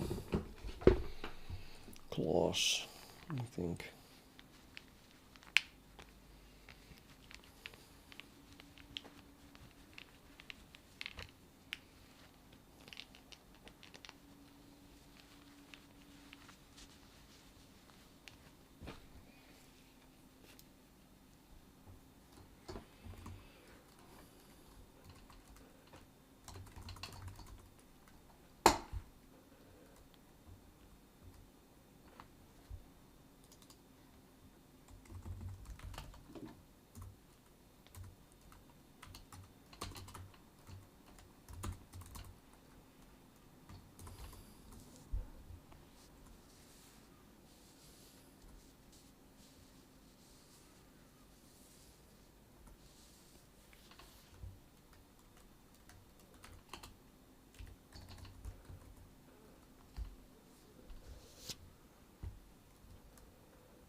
How on earth did this go to a standard weak pointer?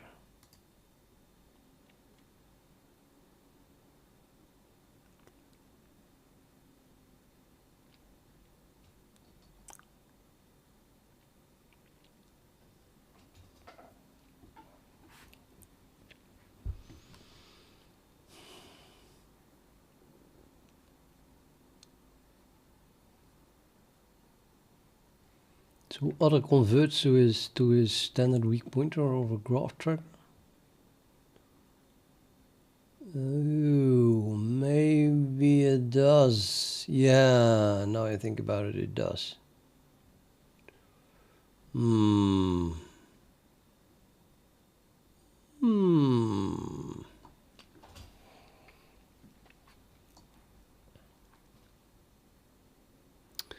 Okay, I think I'm getting it. So it converts a graph that I'm passing to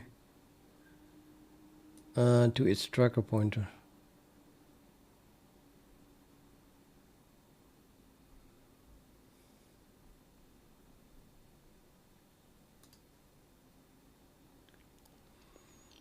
Standard weak pointer. Yeah, okay. Do I want that?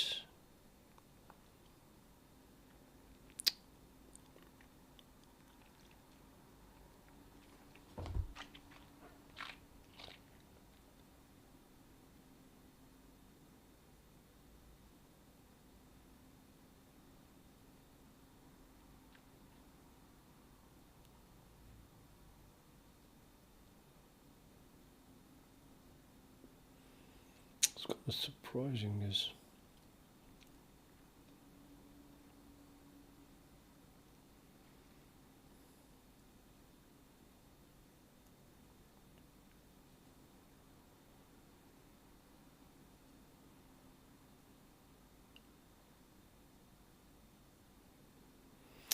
Let's have a look where the standard weak pointers are used as argument. Grab project sources, standard weak pointer. I'm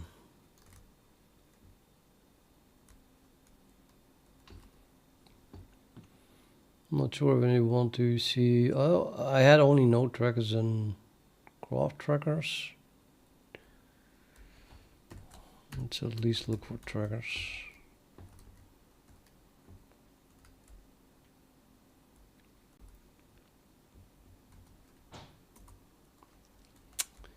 Holy moly.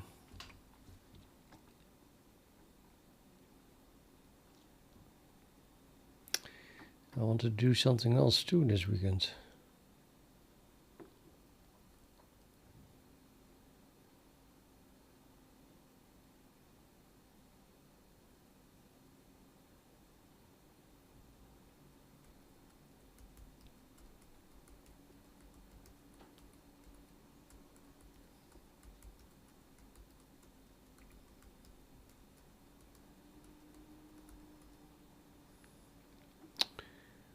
Why so much?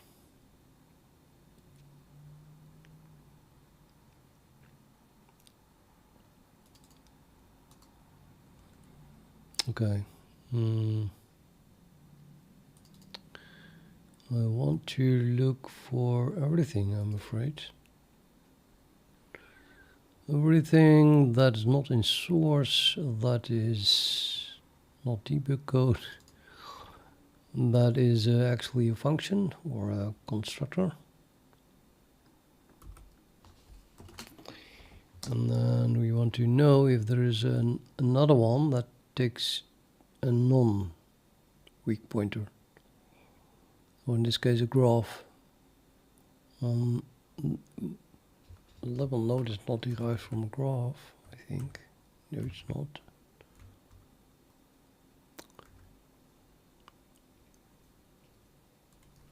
Okay.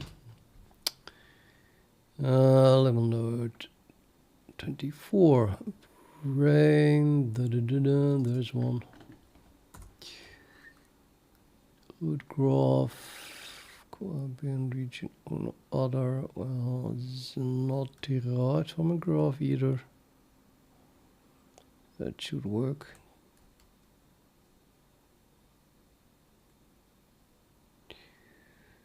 But maybe I should add explicit anyway in front of anything that takes a root graph. String.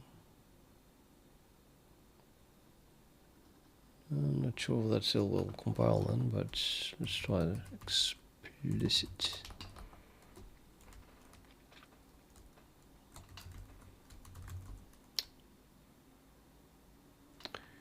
It compiles.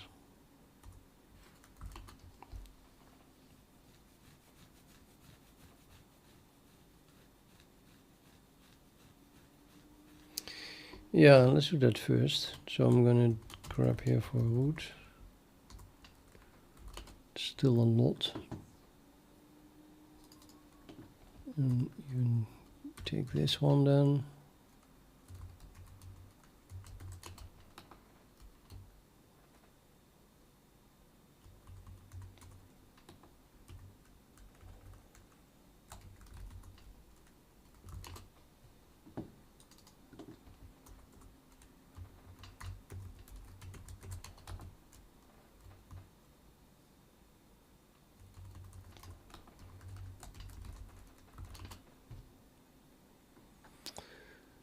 Do 7, 8, 105 for, I think that dropped down, explicit.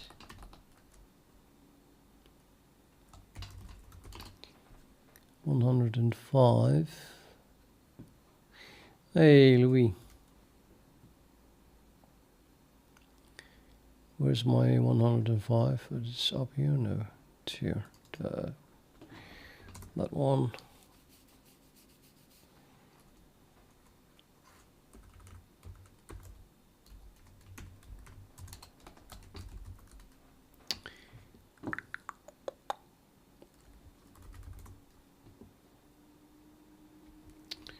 It still works.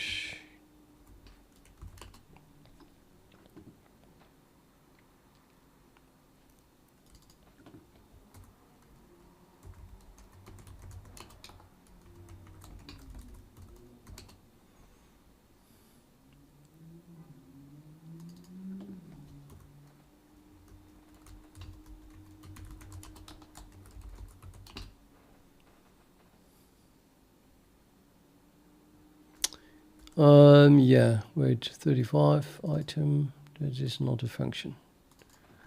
That is explicit. And it gets scary long. I'm going to put that on there. And then we got this one. Explicit. And then we get this one, which is not a function. This one is a function. Explicit. Oops. Last one was 127. So we go there, a bit down, I guess. So one down. Explicit. So I don't want the root graph trackers to be converted from a graph to its weak pointer automatically, and I think that's kind of safe because I'm pretty sure that I passed the root graph around as a standard weak pointer to begin with. Still compiles, right?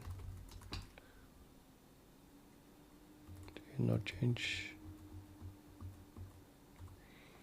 And I was at 131. Oh, that's changed now, of course. Oh, sorry. Item.h, is that one of the last ones?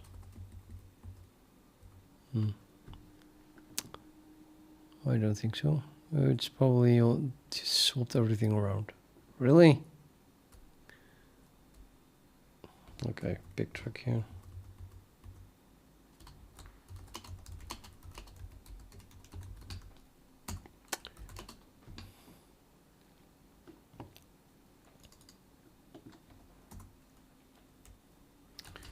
It's not a header.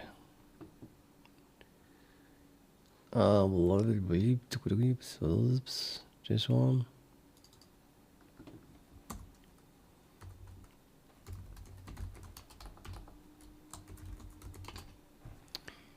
And then we get this one, I guess. I should start at the bottom of those files and so the line numbers don't change, so I add something. I split up a line. Explicit. There was another one. I just saw it when I typed WQ explicit. And 53 array.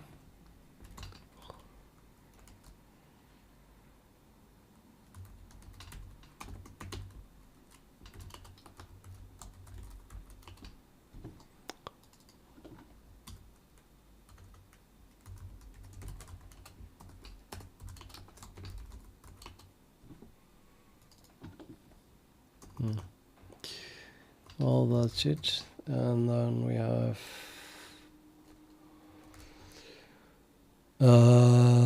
then still everything compiles. What the how is that even possible?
It is still that what?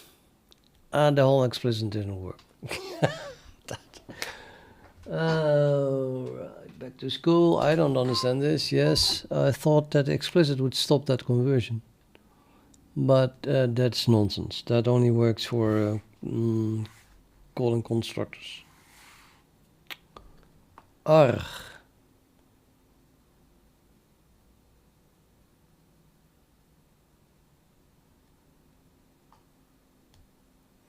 Yeah, well, I might as well revert all those explicits because it was nonsense.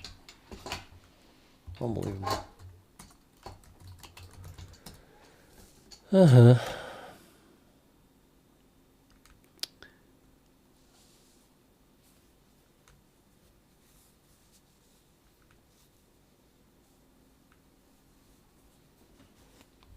Seems git restore tot will do the trick. Except of course that I want to add my int back.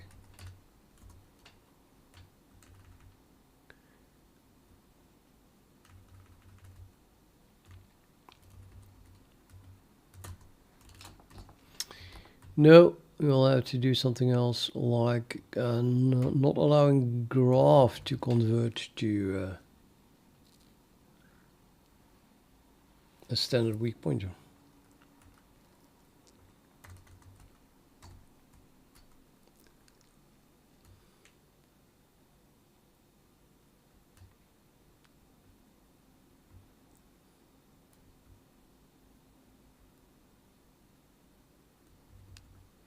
Oh shit.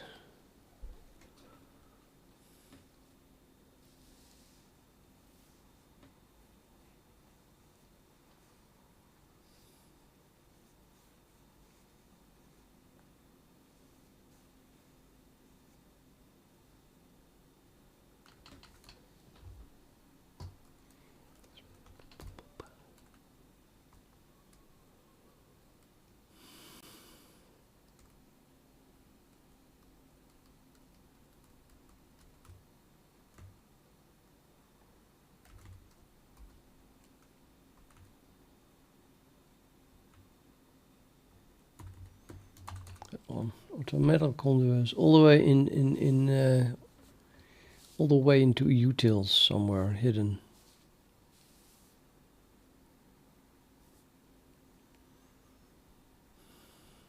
Returns tracker.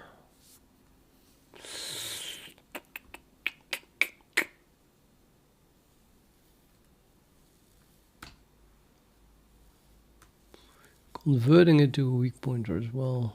Yeah.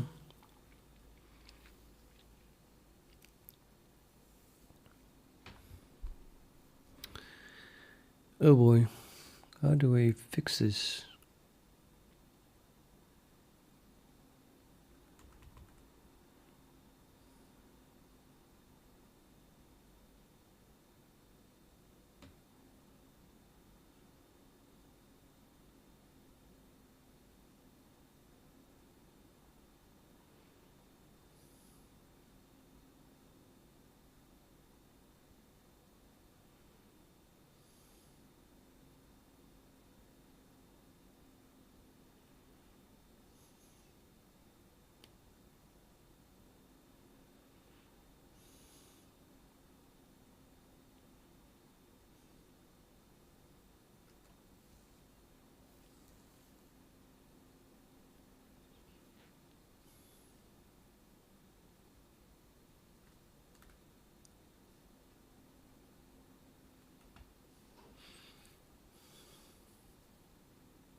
I have no clue. I think that is very dubious to do this in the first place. I think I remember why. The whole idea was that they are like, you know, one-on-one relationships. So they are completely exchangeable and it doesn't matter what you use, but then it turns out that it did matter.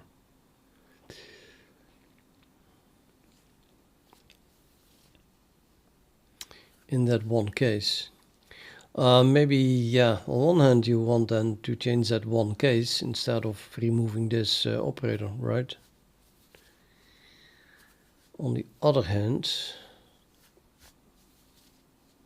at the very least I have to understand why this makes sense, why this would make any sense.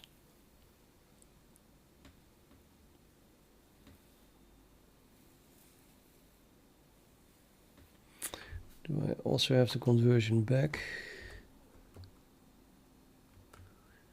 Probably this one, yeah. Automatic conversion back to tracked reference.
Well, I don't know. I kind of like it. I don't want to remove it here. Yeah.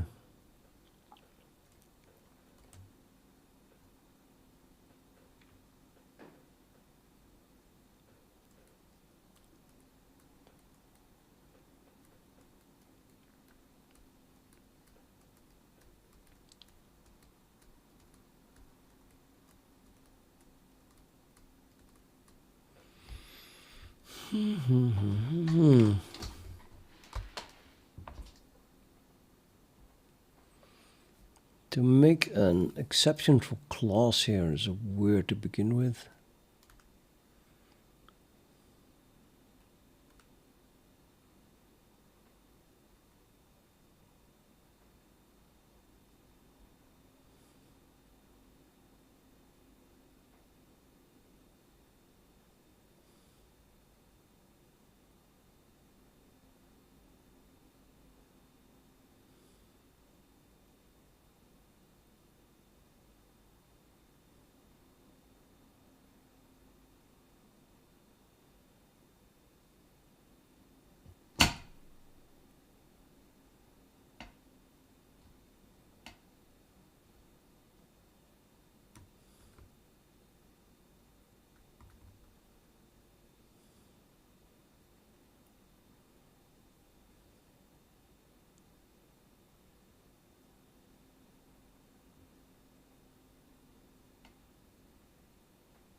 So I add a new memory region to my memory region singleton before I construct this item.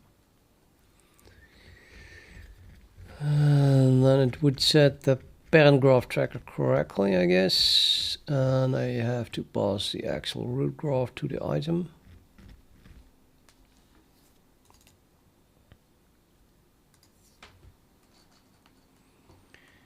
But then again it says node here.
Yeah, well, I don't know.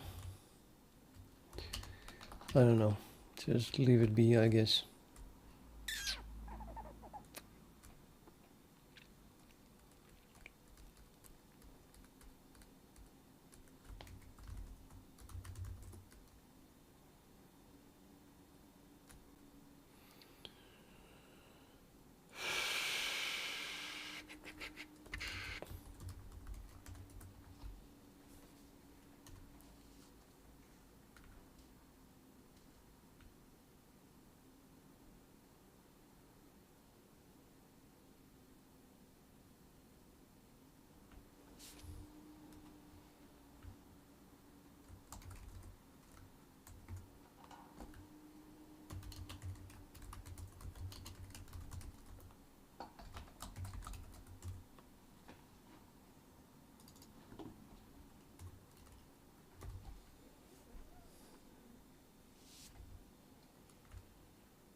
Yeah, and I'm kind of stuck.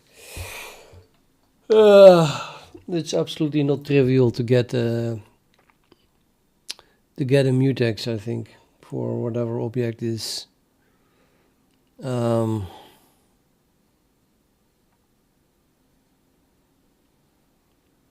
derived from an tracked object.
It also doesn't help that my tests don't use any threads at all at the moment.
Okay, well, there is a fix me here, so you could think about, is it possible to make things a little bit abbreviated by returning a reference to...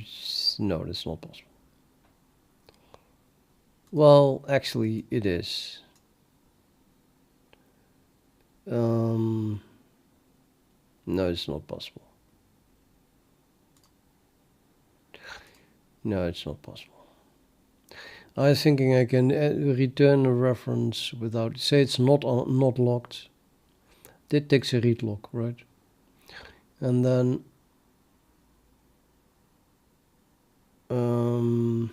that's bad enough in itself, I think. I mean, this is just taking a read log and an attribute list return a reference. Well, const reference, but same thing.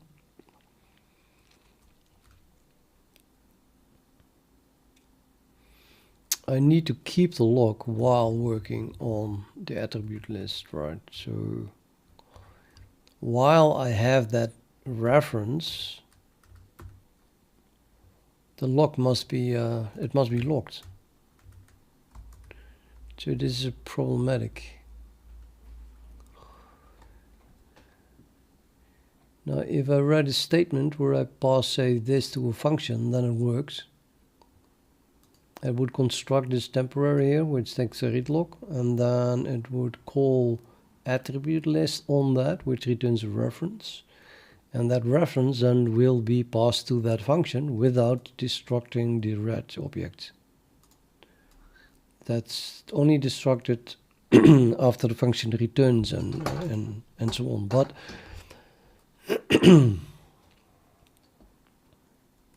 yeah, well, maybe it's pretty safe actually. Or think about it.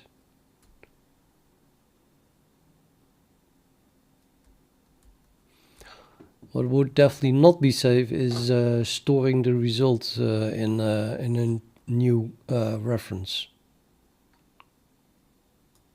So what you want is that whatever is returned here, you should not be tempted to store that in a attribute list reference or cons reference and then use that. But yeah, then the user is already doing something that they should know that it is not very smart.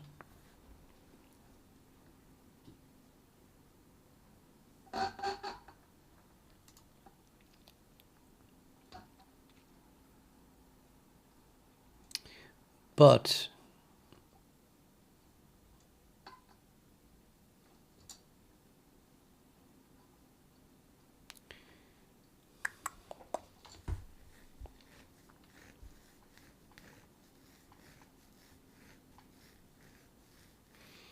let me have a look at where I'm all calling that.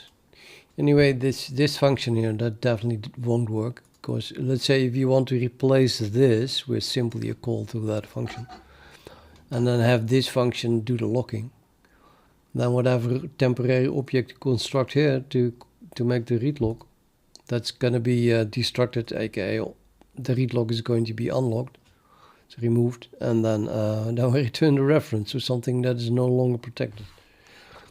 So no, that's not possible. So that's why this was commented out. I noted that before, and this should just be not there and not exist. But I still want to have a quick look at where that is all used. And then here we have the same thing. Attributes cannot do that. Give access to the attribute list of the item along used to add attributes. Yeah, goodbye.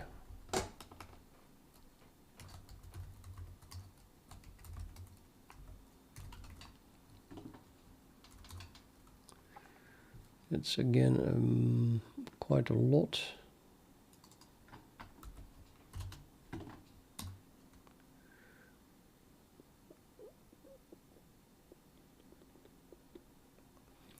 That one is not thread safe, but protected by other stuff, right?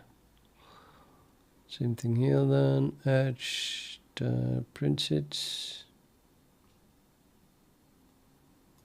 What the hell is that? How can I just call attribute list here?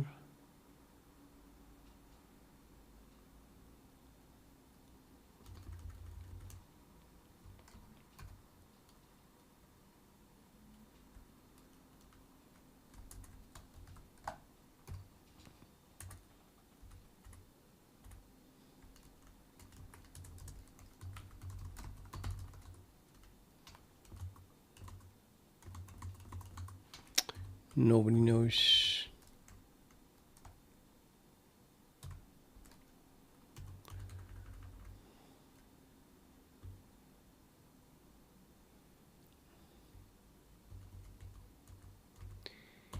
How can I just call attribute list? It should not exist. Edge item, well, it exists, but you cannot call it without locking something. What is this? It's defined in item ID. Okay. Oh, and again in table element. Yeah, now here we have something that is complete bullshit. This is doing exactly what I just said is not possible. It locks it, gets a reference, and returns that reference. So bad. No, cannot do this. Let's fix this.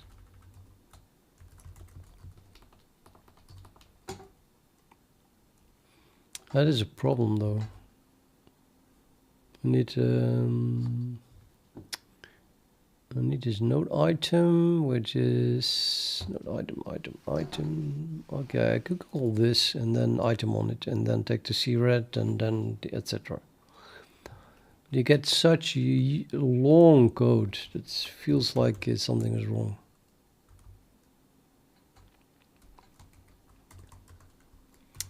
Plus, I'm still confused about why this attribute list could be called. That would be on item ID. Okay, so maybe edge item is derived from item ID. I guess it is. Item is derived from item ID. No, it's not. I have another item. Oh, that's the reason. I have two items. Item is derived from item ID. Okay, so that's cool.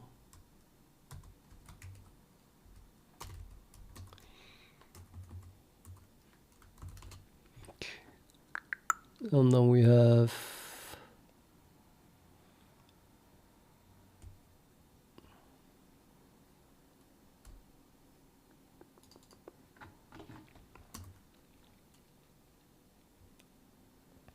that's the same thing. This is already inside something derived from item, and then we can just call attribute list on it.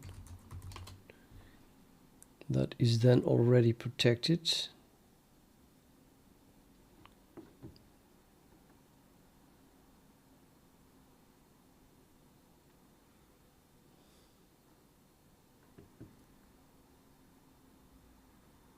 And here it's also long-term protected.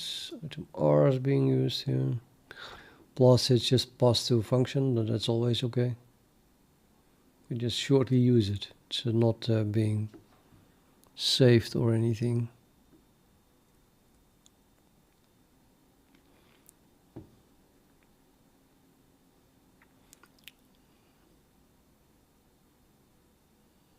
To log get attribute list, and then we get a label, and then we can return that, because now we no longer access attribute list, but rather a copy of one of its elements. Write copy, yes. Send a string view. That's not a copy. That is a pointer inside the attribute list. Oh, horror.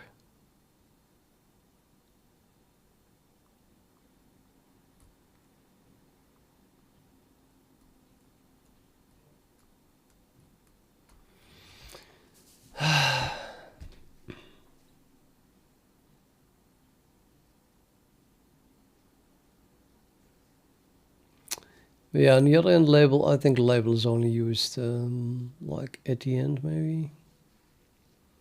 It's not changed like a lot or at all. Is it? Well, theoretically, it definitely should return something by value. Let me change this back to string. Otherwise, you know, it's a problem waiting to service.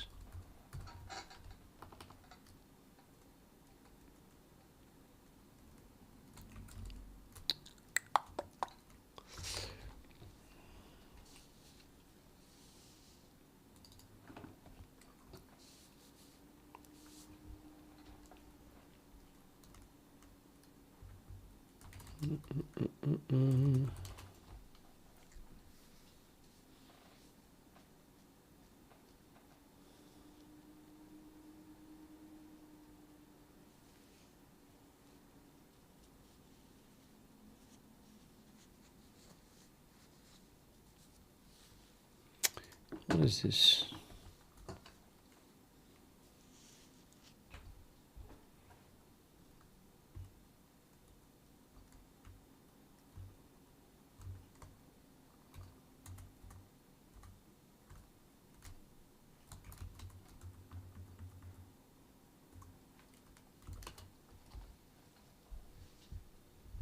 Oh, that was the function that I deleted.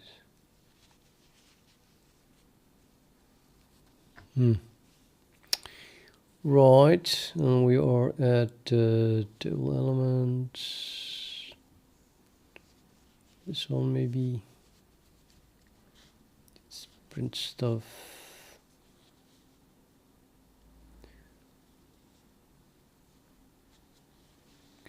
Get value. Attribute list. Well, this one is dubious.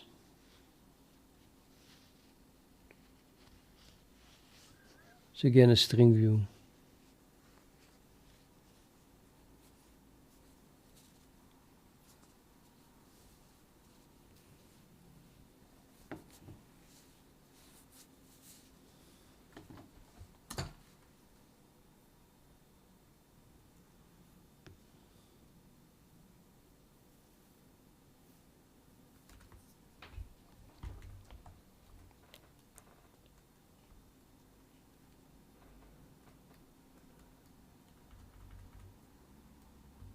Attribute list, remove and add. I have to look at the add, I guess. Definitely want this add attribute list, returns an attribute list. Okay, so add attribute list here. Add, oh, we already have an add attribute then, which is then added, and that's, I hope, that's working with a string. Not string views. At some point we make a copy of the string view. But yeah, I would have better to keep the log if I pass a string view here. So this is not correct code. I should take the log.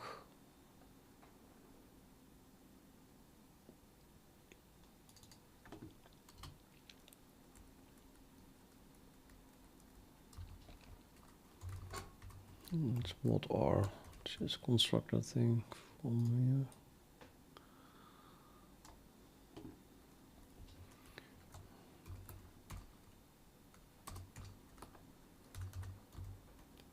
It's not really a log, it's a node pointer. What do I call this? Node R? Yeah, node item.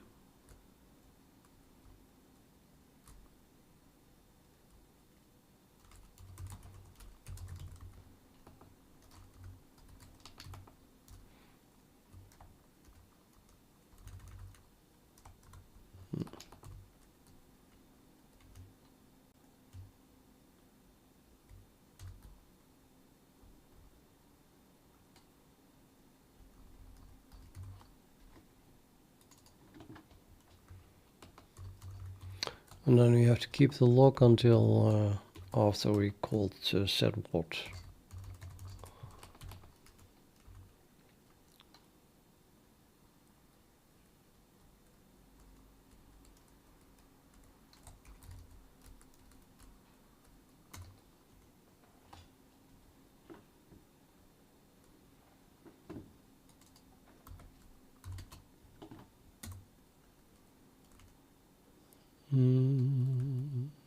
This should work. I think there's a temporary here that logs a mutex is not destructed until the semicolon. So then we are already back from this function. So that should work.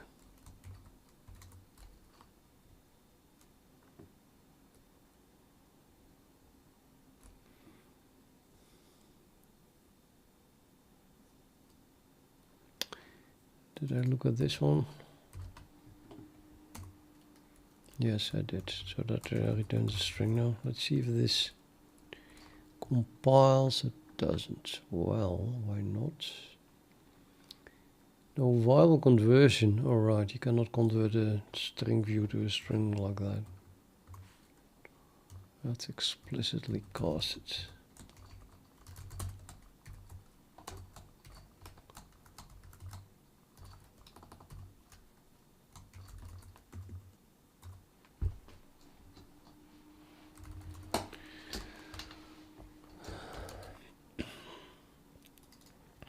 Yeah, that was the one that I deleted, so I cannot do this because then the EAL here is pointing, yeah, well, it's a reference to something that is not protected anymore. So instead, I must do whatever I did. I completely deleted the thing, right?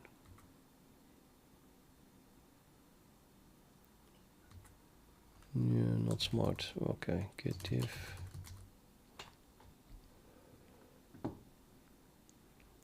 Well, I have to do something like that.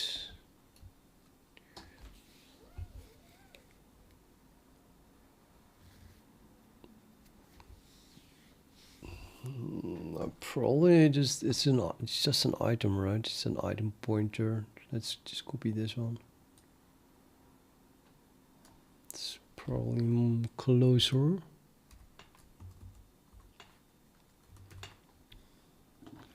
So you need to create a C-red of well, just a node. So this is a node item again.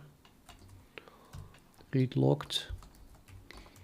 And then we create that from a node pointer, where the node pointer is nobody knows. Well,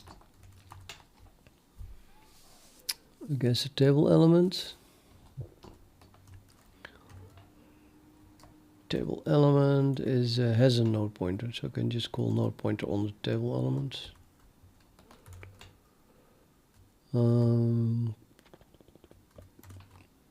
Table element dot node pointer, and then we get the item of that, and that's the unlock type. So then we can create the const read access type from that,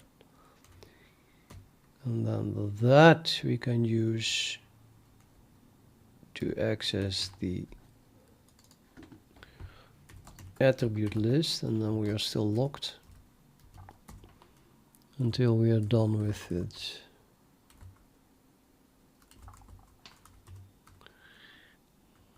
It is way down.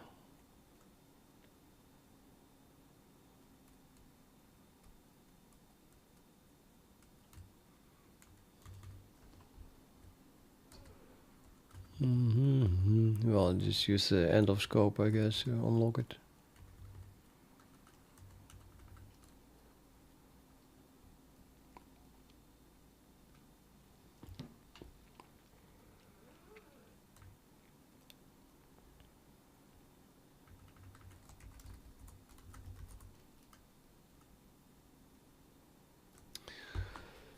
Oh well, yeah. What else?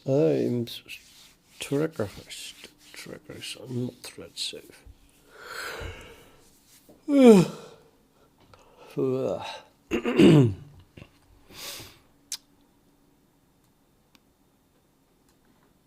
How am I gonna fix that? That is definitely difficult.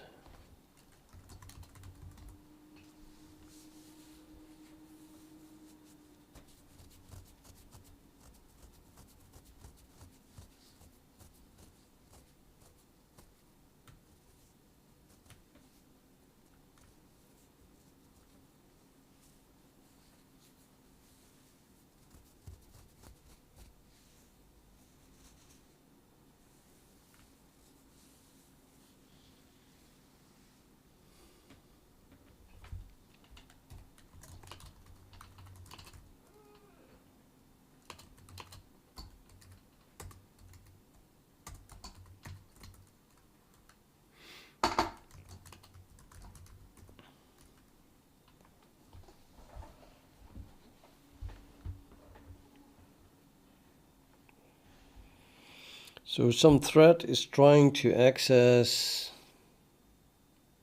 a tracker, or rather the tracked object that is pointed to by the tracker.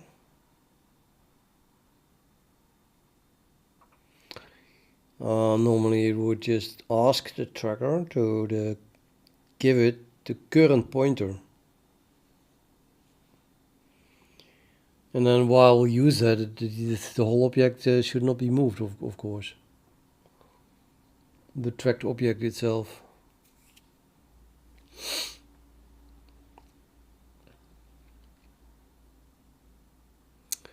Or used by anyone else for that matter. I definitely need a thread safe thing here. How?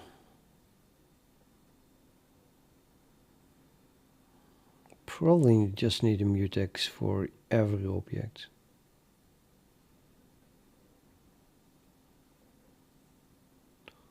But that's rather painful.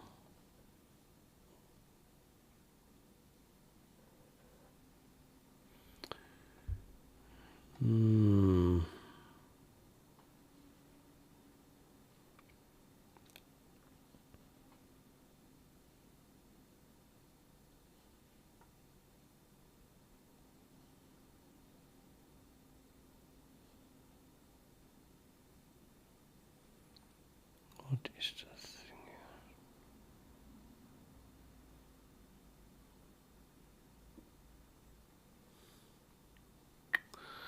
Well, I think I'll put on some source code that you can look at.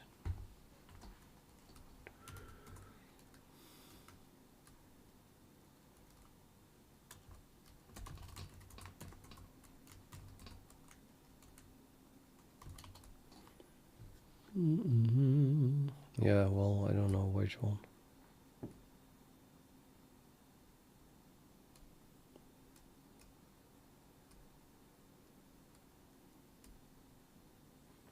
What is this?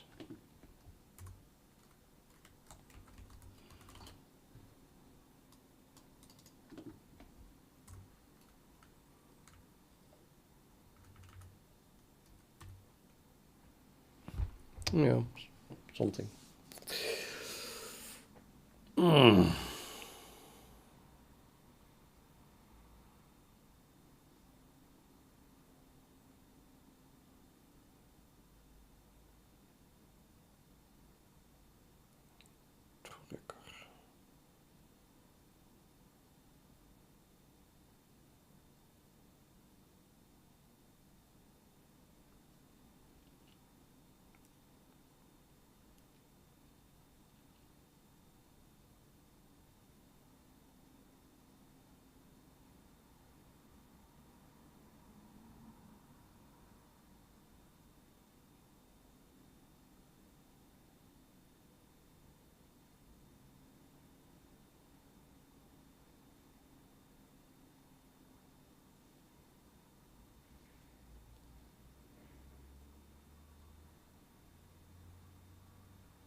So the funny thing is that this is thread safe already. I made that thread safe. But this also gives access to a graph. I mean, a graph pointer gives a dot graph pointer gives access to a dot graph in a thread safe way. And this graph here is just in this namespace, or not in the dot namespace. So there's two different things, and this one is not thread safe. And it's actually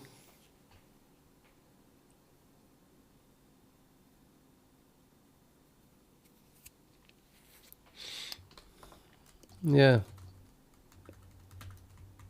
not even part of this namespace, right? It's item tracker. Simply utils object tracker.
So if now demand that the tracked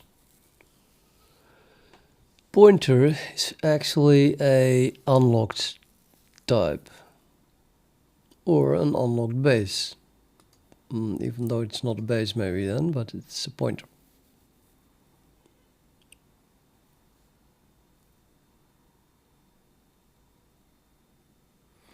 Let's say this is an utils unlocked, no, a threadsafe unlocked base, the whole thing, which wraps a track pointer.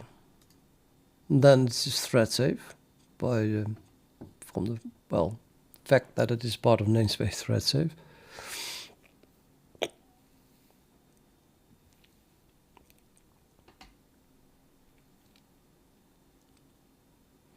At least the underlying object. The pointer itself is still not threadsafe, but theoretically I could make that atomic. Would that not solve all the problems?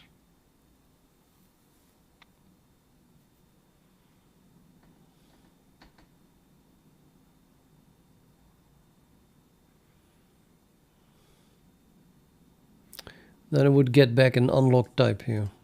So I could just call this accessor and I would get back an unlocked type, not a track type, but an unlocked base tracked.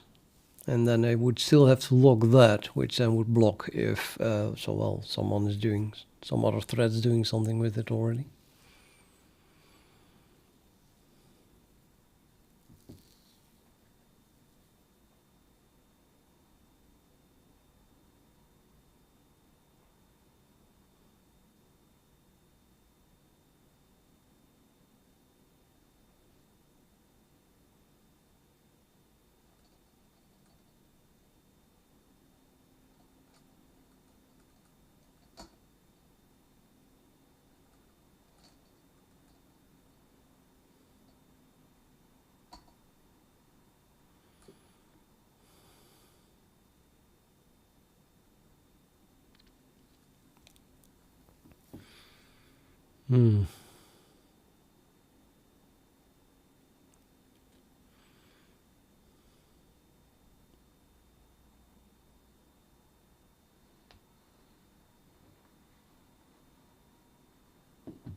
Yeah, looks it. Actually, I didn't get what you said. What do I have to change? Did you tell me something? I mean, why would I change it?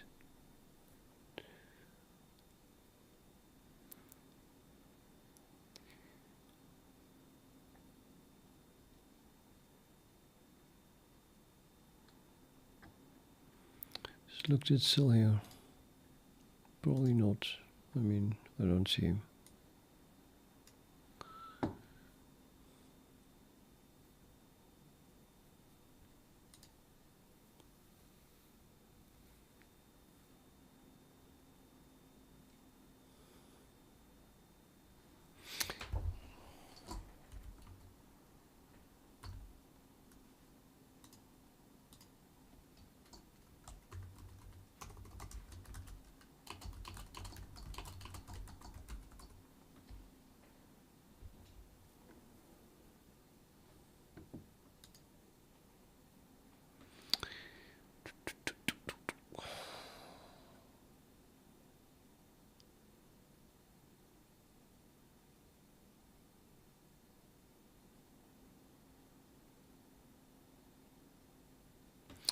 I do not, well,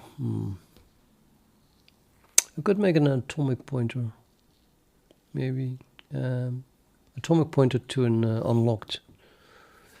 So in that case, I don't have to make it an atomic. Sorry, don't have to make it an unlocked. I just can pass that. The unlocked type as a template parameter. Cut off my music again.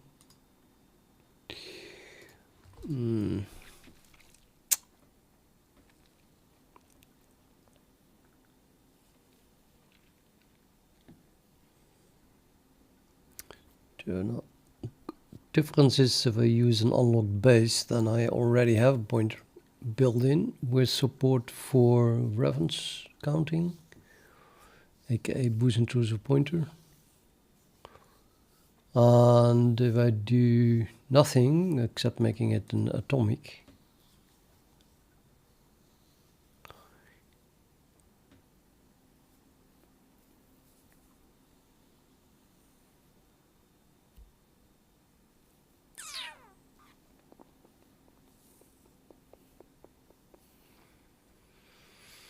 compute trigger.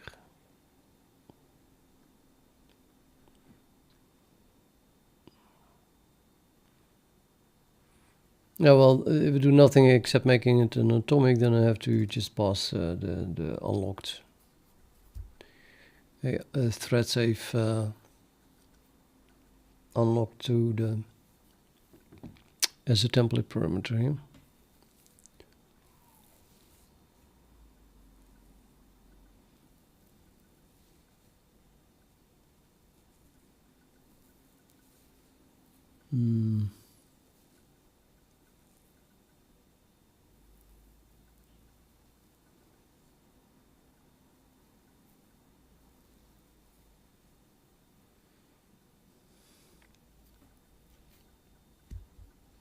Yeah. I have to think about what the difference is. Let me think.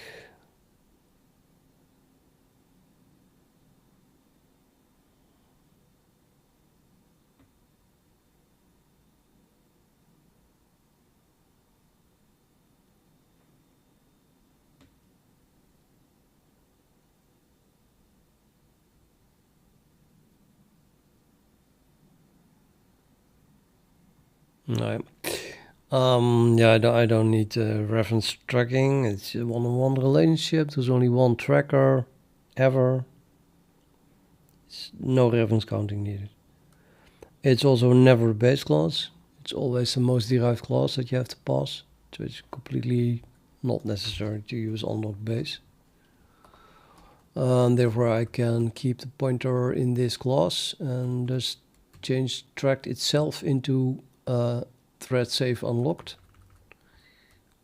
And then it would be nice if this would be thread safe. The pointer itself would be thread safe, because at the moment I write to it, yeah, then we still have undefined behavior if another thread is reading it at the same time. To support for thread safety needs to be added like this.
The context of concurrency? Nah.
It just fills in what I just said. But yeah, that was what I was looking for. I just couldn't think of it. So it helped either way. Presence. Did I write that correctly though?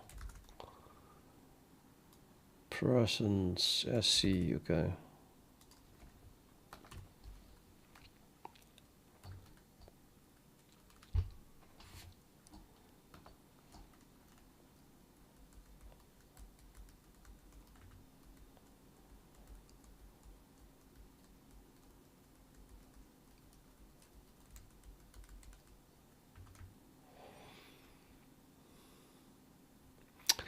But I really, really, really, really, really hate sequential consistency, because that introduces a lock assembly instruction, which is not necessary on Intel. So every time I use an atomic, I just go all the way and fill in the actual memory order. In this case,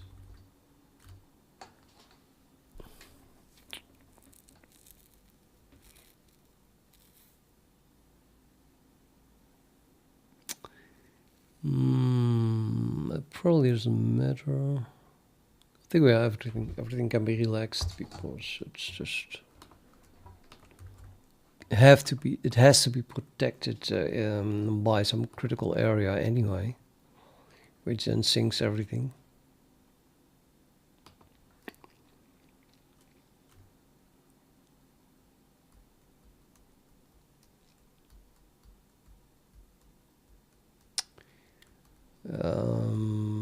Yeah, I'm pretty sure of that.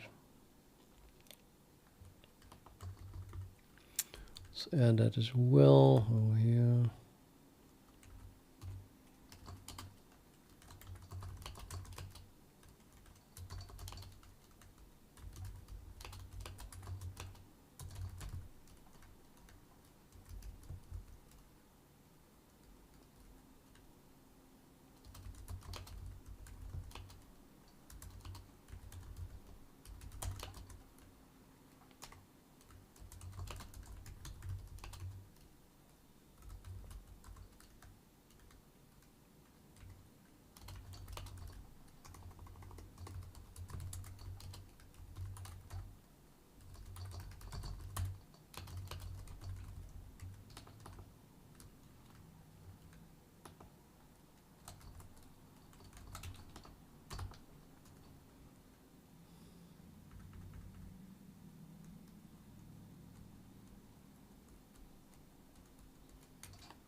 Oh, let me check if this compiles. Of course, I'm just guessing stuff.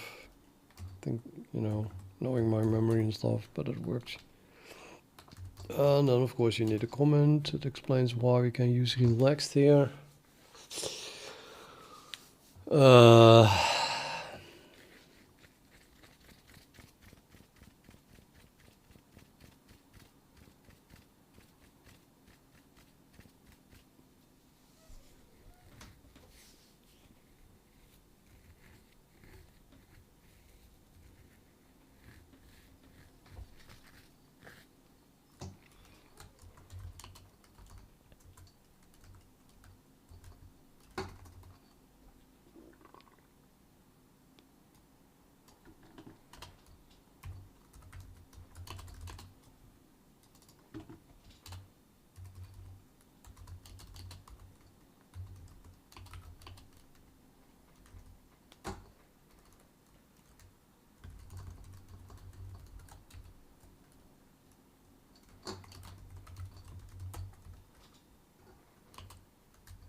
Right, and then in these cases, this of course must be write log then, because the returned reference might be written to. But then again, no, we're just reading it. That sucks again. Fuck, sorry. What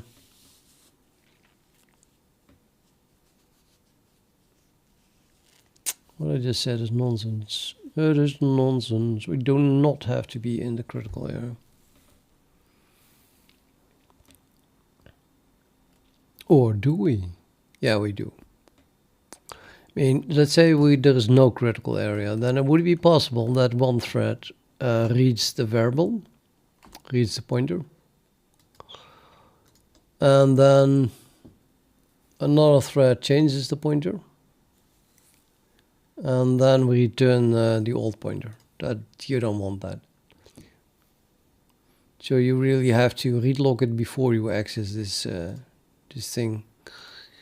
And I start to really not like it that there is no compile time protection on that if I code it like this, because I'm ignoring that track should be really a thread safe object then.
I think the best thing is if I would just not have this at all if tracked is thread safe.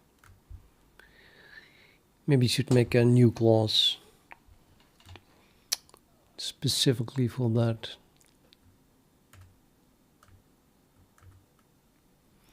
And then if tracked is not thread safe, we don't need it to be atomic either. Whoops, so yeah.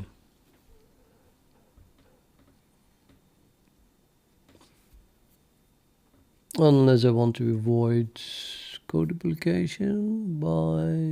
Nah, forget it.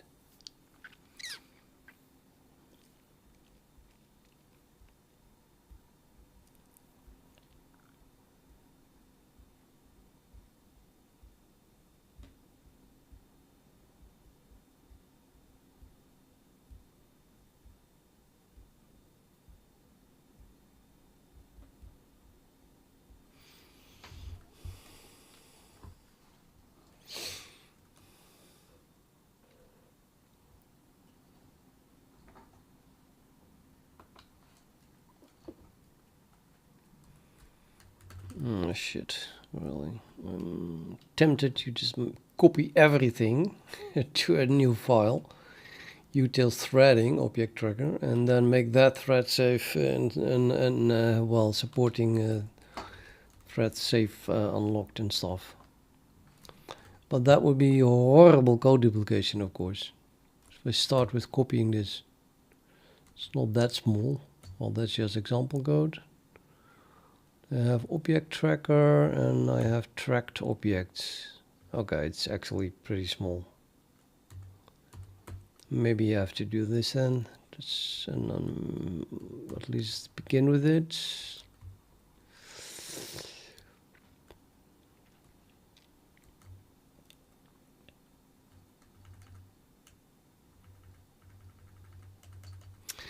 Right, so I'm going to have to undo what I just did, but also save it because I need it for the copy. Let me write this to, I know how I got there, so I'll just write it to, let's say, well, I don't know, 2. And then I think I can do undo everything. Oh, that's still here. Well,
Guess I'll fix this later.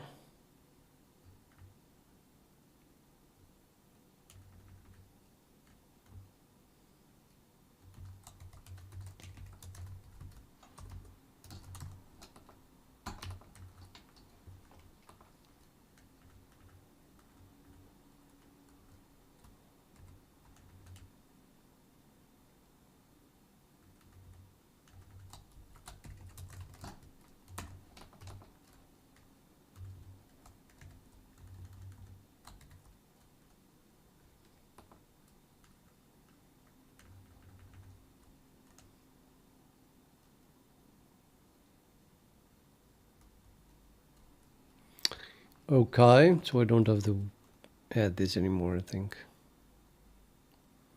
Now becomes kind of trivial.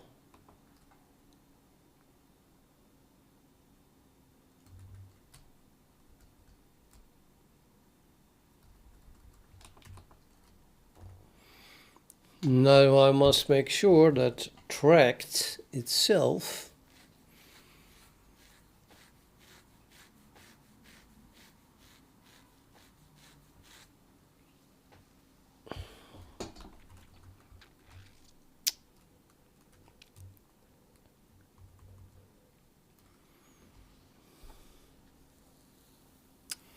how shall we do that?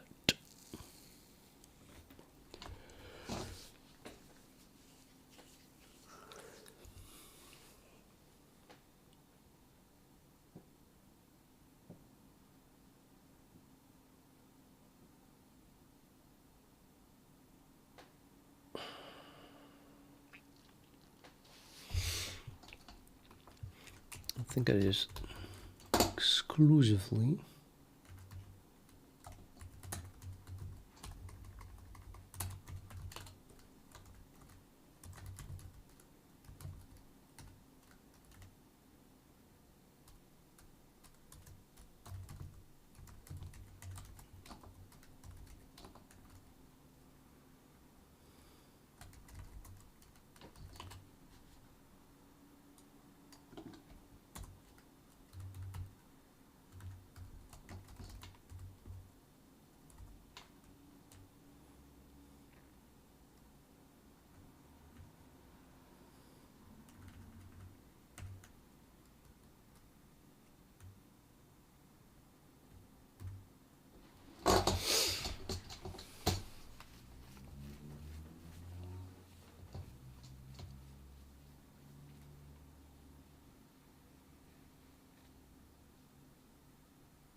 I think I will just exclusively support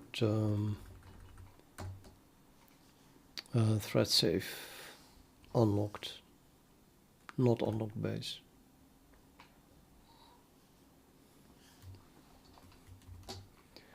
So this is going to be something like threadsafe unlocked.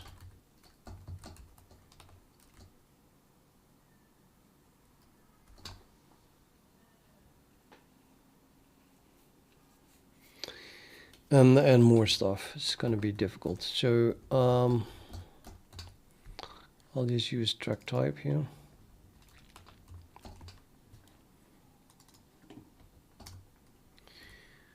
And then you have here object tracker. That looks like a constructor. So let's do that later. Set the tracked object. Yeah, that is then also track type, right?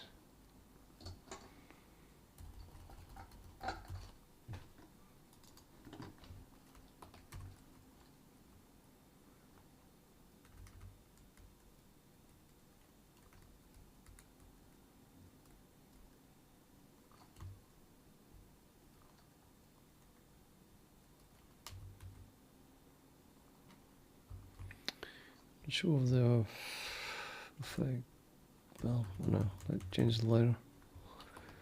Tracked. This should return the unlocked thing. Yeah, just track type here, right? Maybe some renaming, like calling it unlocked track type maybe. It's better, but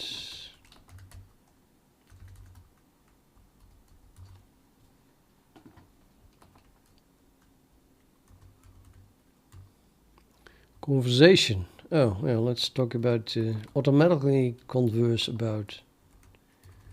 What is this? Automatic conversion? So conversation, unbelievable.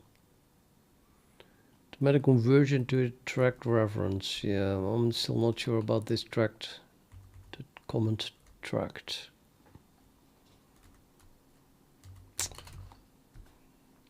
Gonna use that here as well. Oh no, while I'm at it, you know. Hoppa. Okay.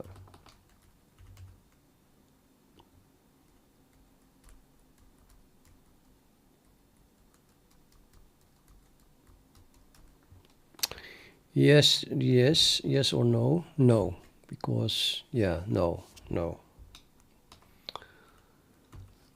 Let's first make sure that track type is being correct. How do we do that? I think that object tracker is going to be constructed from a pointer, and that defines what tracked is here. Same thing here.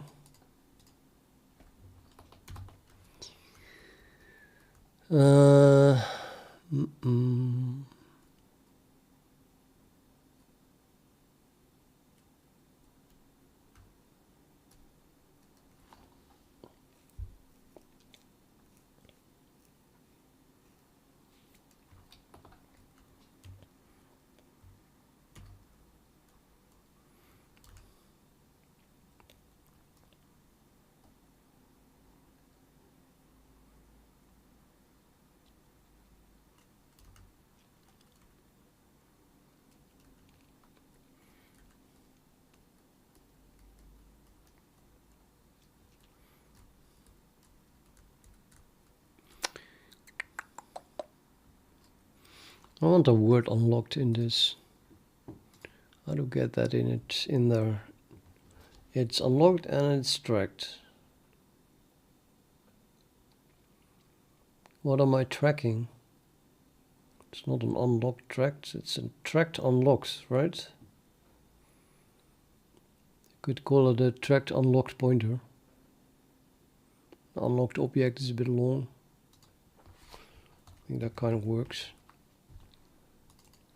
So let's rename this to unlocked pointer, tracked unlocked pointer.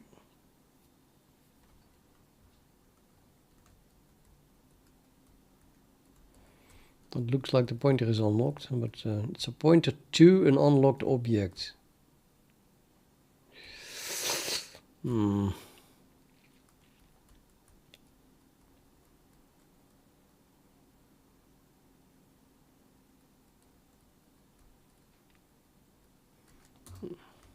Anyway, the word unlocked is in it now. And then I probably should also replace or rename this one to reflect the same thing. It is, after all, simply the type of this thing.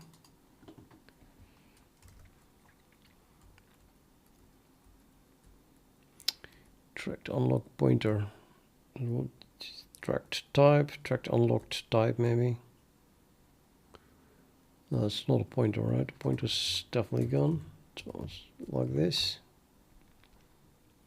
Tracked unlocked type. And this is a pointer width. Yeah, that looks okay.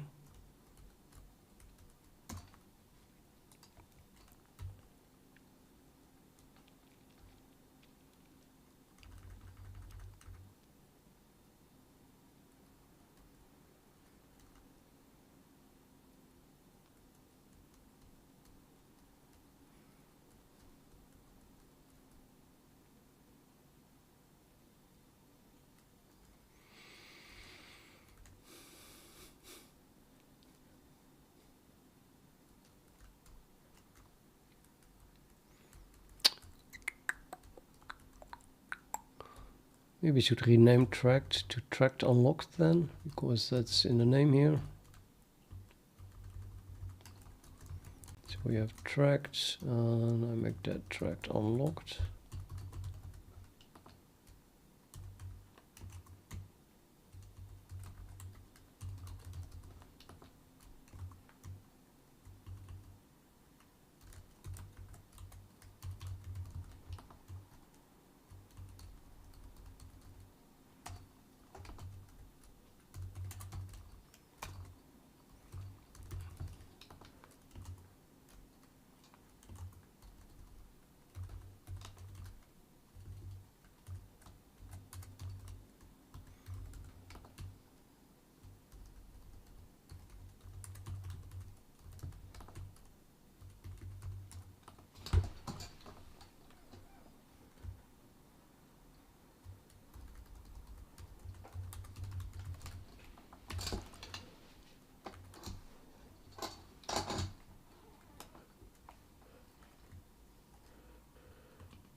Right.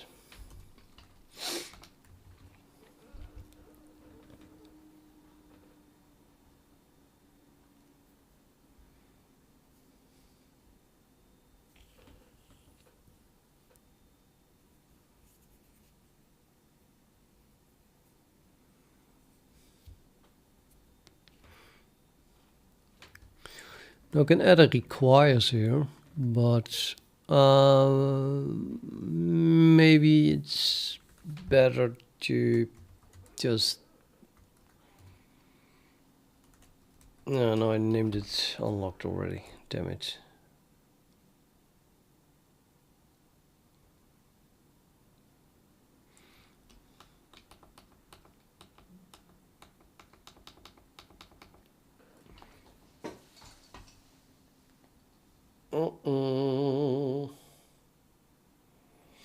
Not sure what I want. User requires or just type threadsafe unlocked here.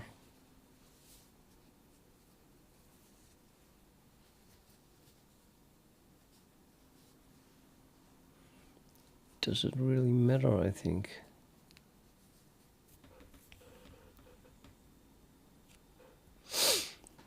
Is one of them more clear than the other or not?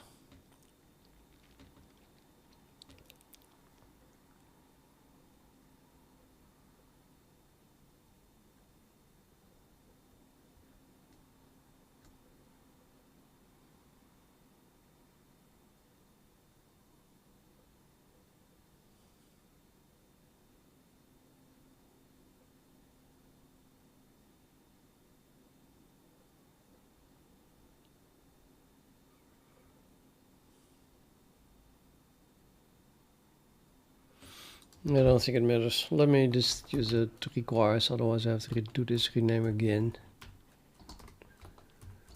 Requires, and then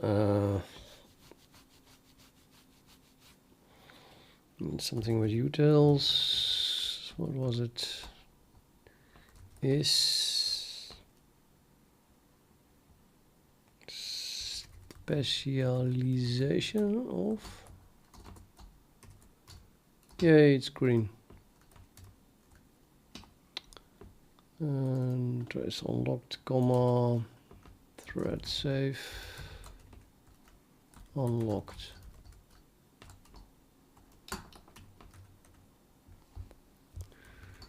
Is specialization of false V. I think I need a V thing, right?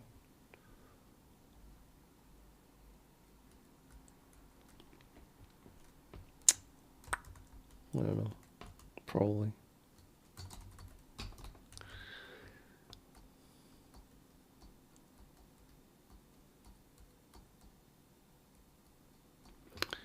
Yeah, I probably did that before somewhere. Cannot find that back. Yeah, totally. Oops. Okay, so now it is an thread safe unlocked.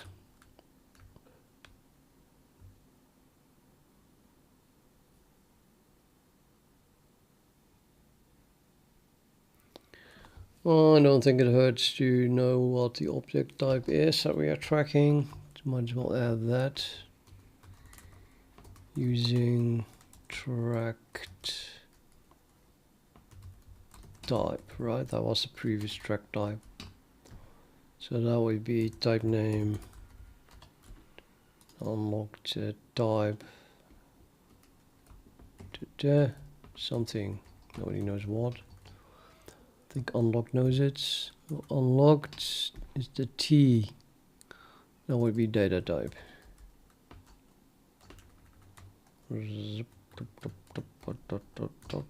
Data type. And I think I need to know my mutex thing, so that would be the policy type, I suppose. Let's add an abbreviation for it. It's probably called policy type because it's green. And yes, it is. And now we have a unlocked type. That's, what the hell is that? That is the whole thing. That, oh, we already have that. Oh wait, there's a const unlock type, something else. That's only different in the case of the unlock base. The unlock base has a different const unlock type. It's not equal to the current type, but actually it is in this case, but not in the derived class as well. Okay, whatever. Let's keep these two.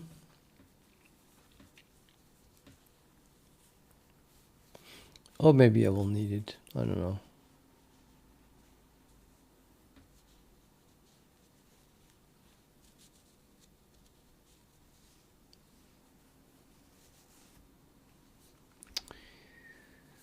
Now what?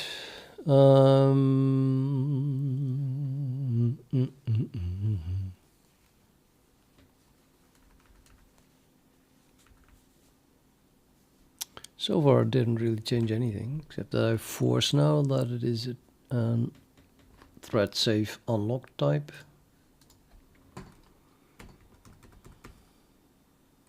And okay, I've made it an atomic, the pointer.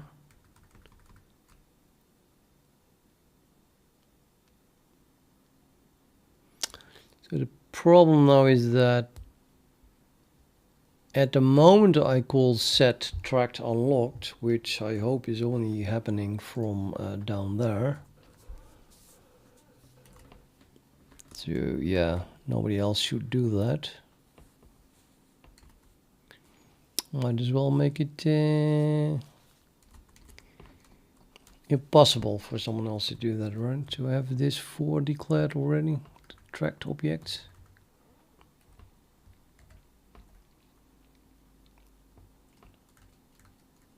Yep, so I have a batch already for the constructor here. So let's add a batch here as well for the set tracked. Definitely important for the thread safe case.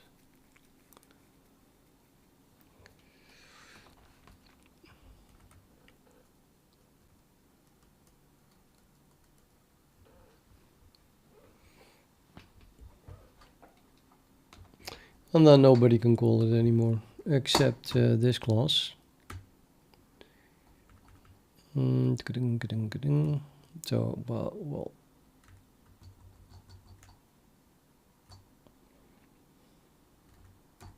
batch.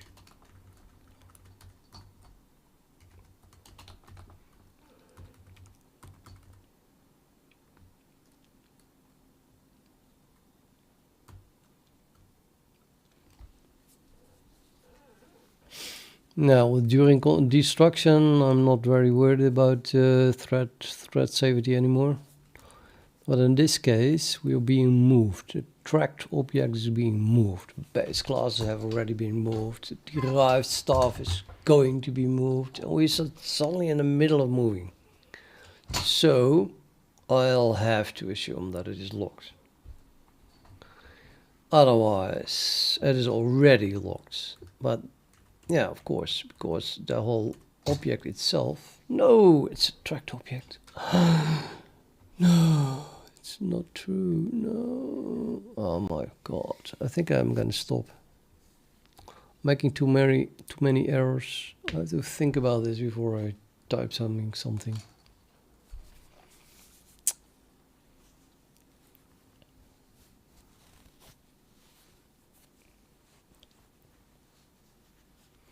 See, after the renaming, you see that this pointer is an unlocked type. So even though it's called tracked object, it's an unlocked type. If you move the unlocked type, then it doesn't have to be moved. It doesn't have to be locked, I mean.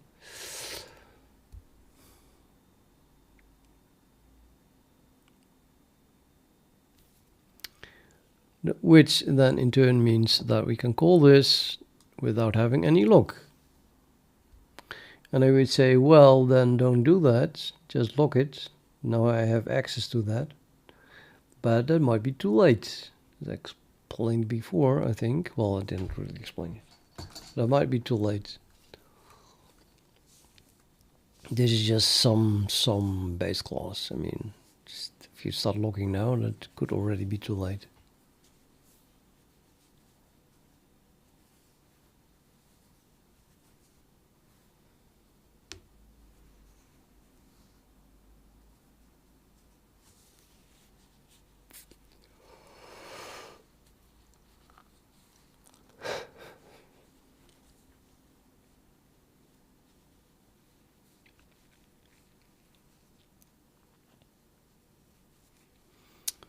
It's this bug that I discovered, C++ bug. Actually, no, yeah. Oh, but it is. This moved object, this is being constructed. So it's only thread safe. Is it? Yeah. This is tracked object. So there's a, wait a minute. Yeah, there's a one-on-one relationship between the tracked object and the tracker. If the tracked object is being moved, then we have temporarily two tracked objects. Really? Yeah, really.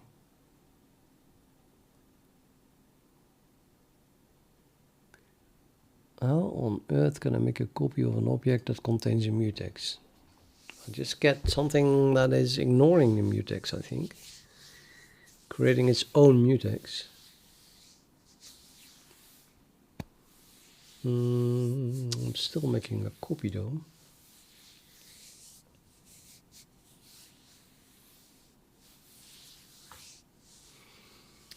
Probably making a copy of, so the mutex of original is probably locked.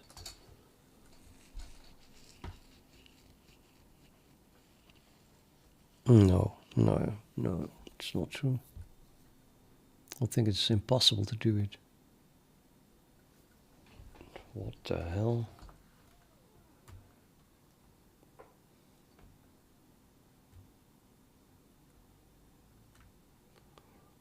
Let me have a look at unlocked again.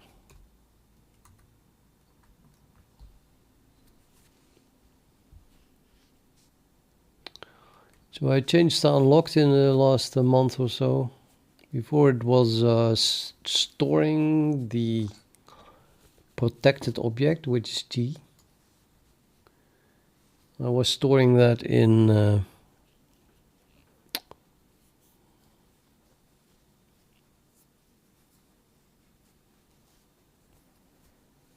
I'm hearing the sound of a notification, but no notification is visible.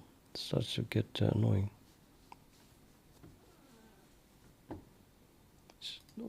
This thing. Maybe it's this thing. Yeah, this thing here. 2 minutes past 6. Dinner. Makes sound.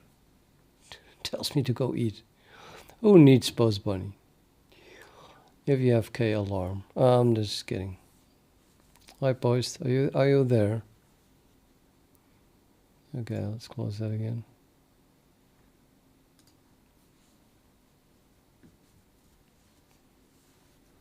So this type used to be stored inside a char array. Like I almost encrypted and mangled it, as it were. Well, it's just chars, so you cannot access it. But I changed it, and I think the whole char array was kind of bullshit anyway. So now it's just protected by protected.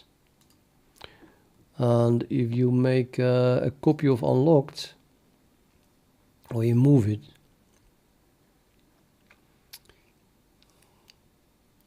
then the protected object is still going to be copied or moved, locked or not.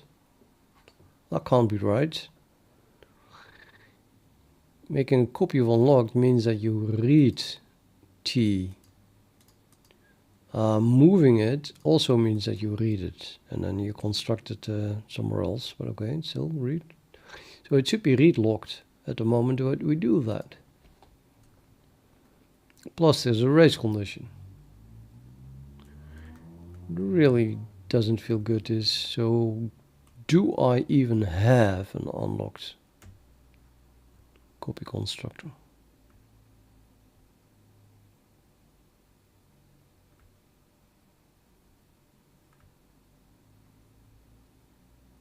Well, not mentioned.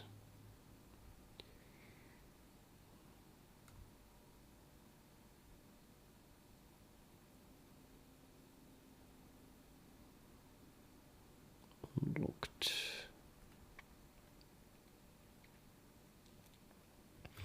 This is just a normal construction. So universal reference, not an R value reference, so it's not a move constructor.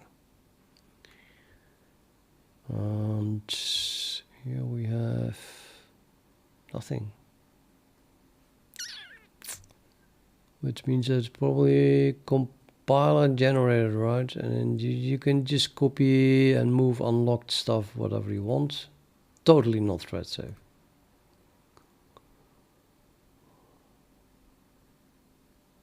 What?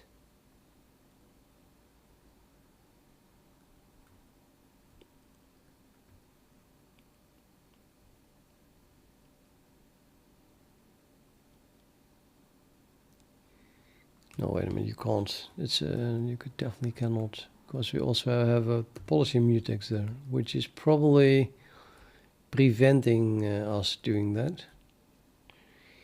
I don't think it can move or copy an unlocked object.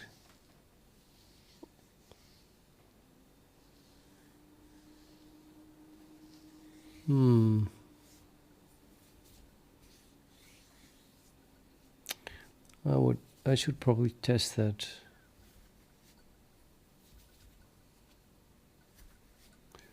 Or I better test that.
No.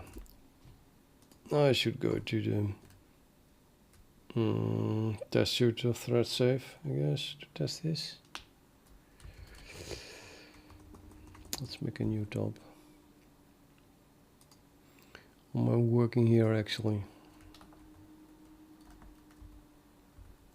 Just save that one. Okay, go here and then I go to the suite of threadsafe.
I think I'm totally happy with foo at the moment.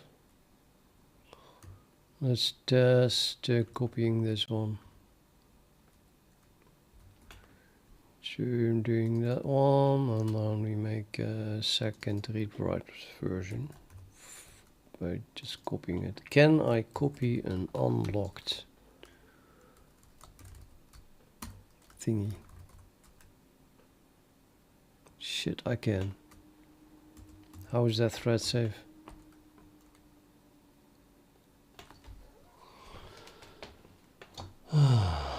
Seriously.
Normally, normally you would say that if you make a copy, it's purely reading. You just have to block other threads accessing this thing until you're done copying it.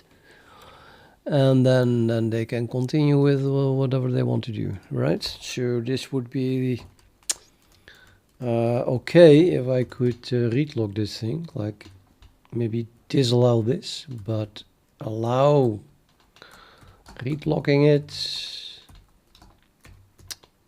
or even a CRED would work. And CRED is on the unlock type itself. So where is that thing? So if it would allow this and then do the same thing, then at least we are, copying from it while it is read logged. Now, more interesting is that if you move it to without any locking, that would be looking like we move it.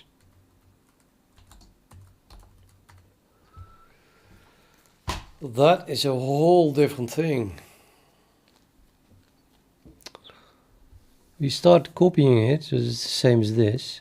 But then as soon as we are, no, not just copying. It can also make changes to it. So we have to write log it. So you could think that we have to write log it. And then let's say use the R value reference of the locked version. So maybe it looks something like this then. Write access type of that thing. So we write log it, nobody can access it anymore, and then we move it, and then that is doing the same thing, should do the same thing as a move constructing this type from the other. However, as soon as we're done with this,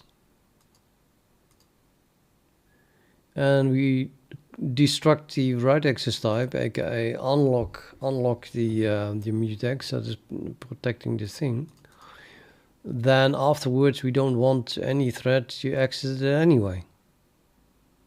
That's the whole belt. That normally a move means that after that you may not access it anymore. So you can argue in principle that this is not necessary, because as soon as a thread is moving something, you have the guarantee anyway that no other thread is accessing it. And that's where I would stop normally. However, now I'm working on my tracked object stuff, and that opens the door to concurrent access anyway. That's the whole idea of the tracked object. So yeah,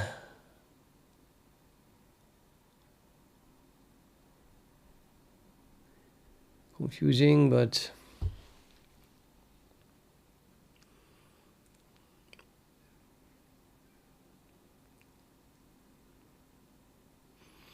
you know that is other objects only have access to the tracker.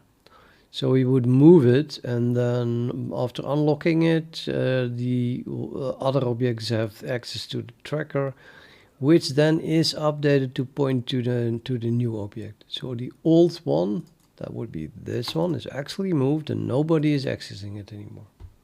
Also not other threads, because the tracker doesn't point to it anymore.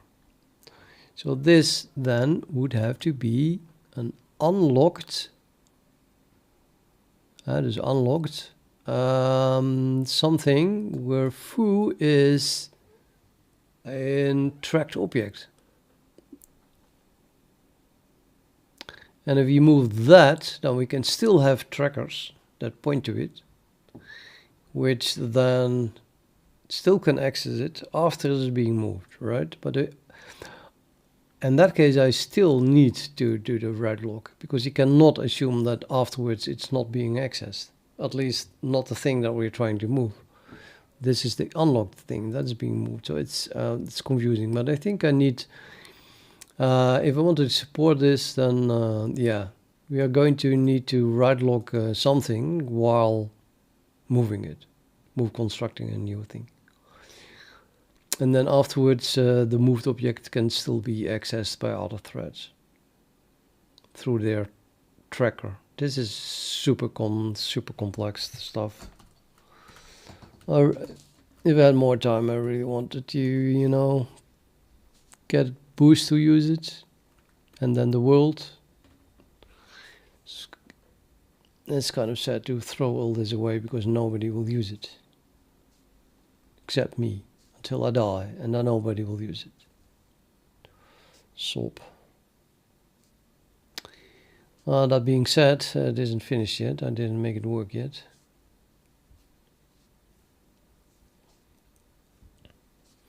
But to make a long story short, either way, if I want to support this, I have to disallow copying and moving an unlocked object. It's just simply not thread safe.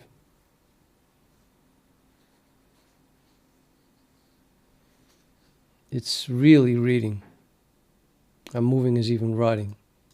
So that should not compile. Status video says you are right, but I guess read write code could be more concise. Yeah, concise, but not more concise than possible, you know. Plus you get used to it.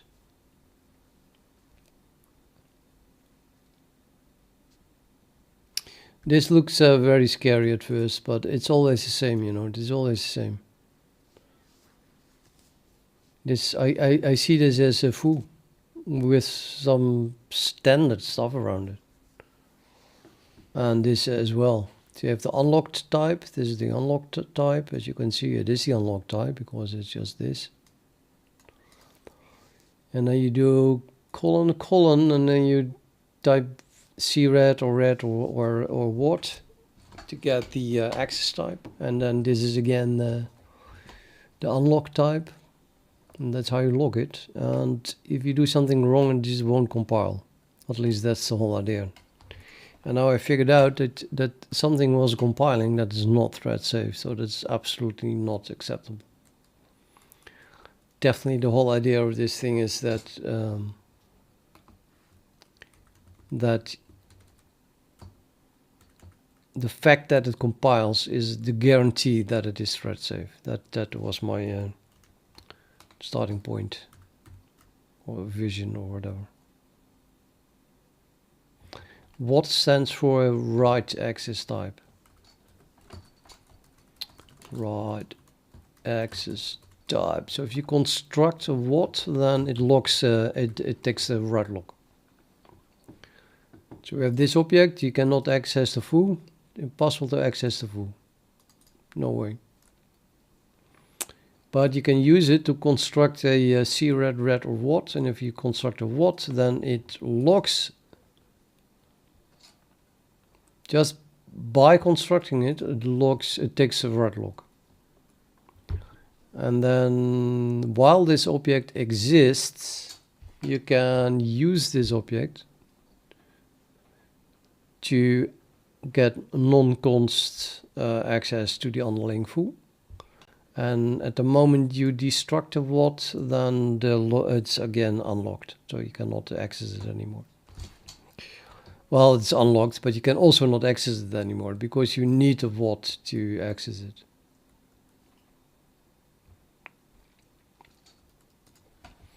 I mean, you can better look at the access test thing, I guess. Where's that here? So we have a locked type, and we have the type of that locked type. And I mean, this is just the type of that thing, and then you put the what behind that type, and then you construct it from the unlocked type, and then you get a locked type, and then you can access it as if it is an iterator. So this allows you to write to a member X because it's the what type, and if it is a red type, then this won't compile because you can only read to it, not write to it then. But you can read it, so this here, we can read it, read access to X. And then you have cred, which I'm not testing here. It's probably tested somewhere else here.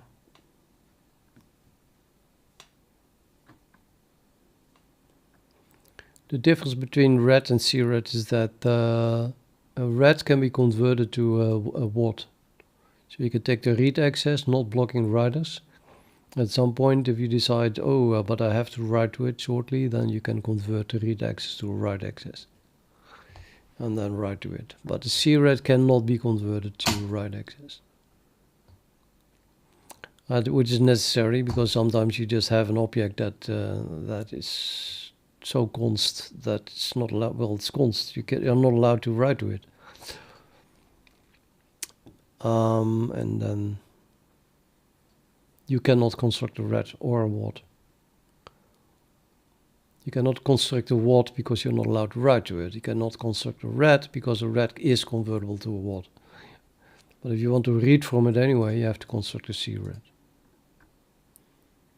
So typically you actually work with cred, except when you want really need to convert it to a what. Oh, and it doesn't matter because it's not a const object anyway.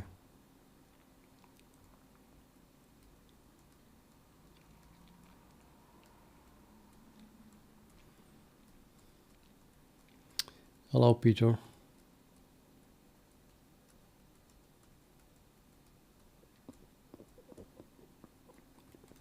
I think I'm going to stop because it's dinner time and stuff, and well, getting tired.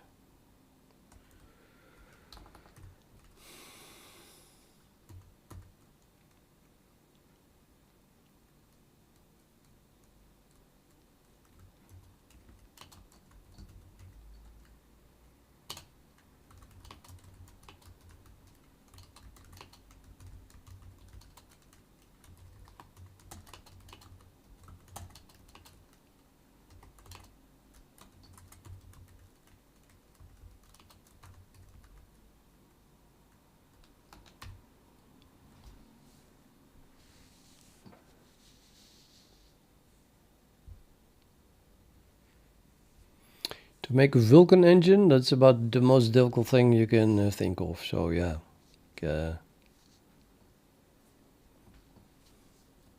it's too difficult. Don't do it.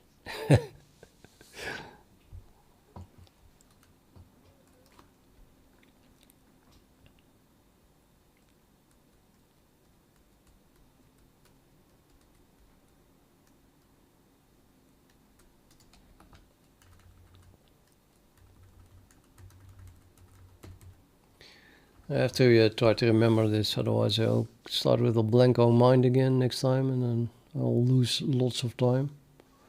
So this was one thing, but what I'm actually working on was adding support for the tracked object, and yeah.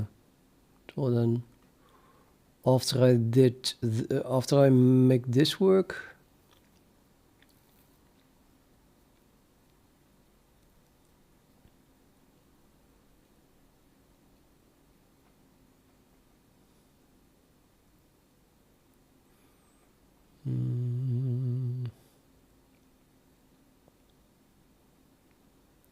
I don't know. I'm already forgot it. Right. Okay. I'm going to cook and stuff. So I'll be back.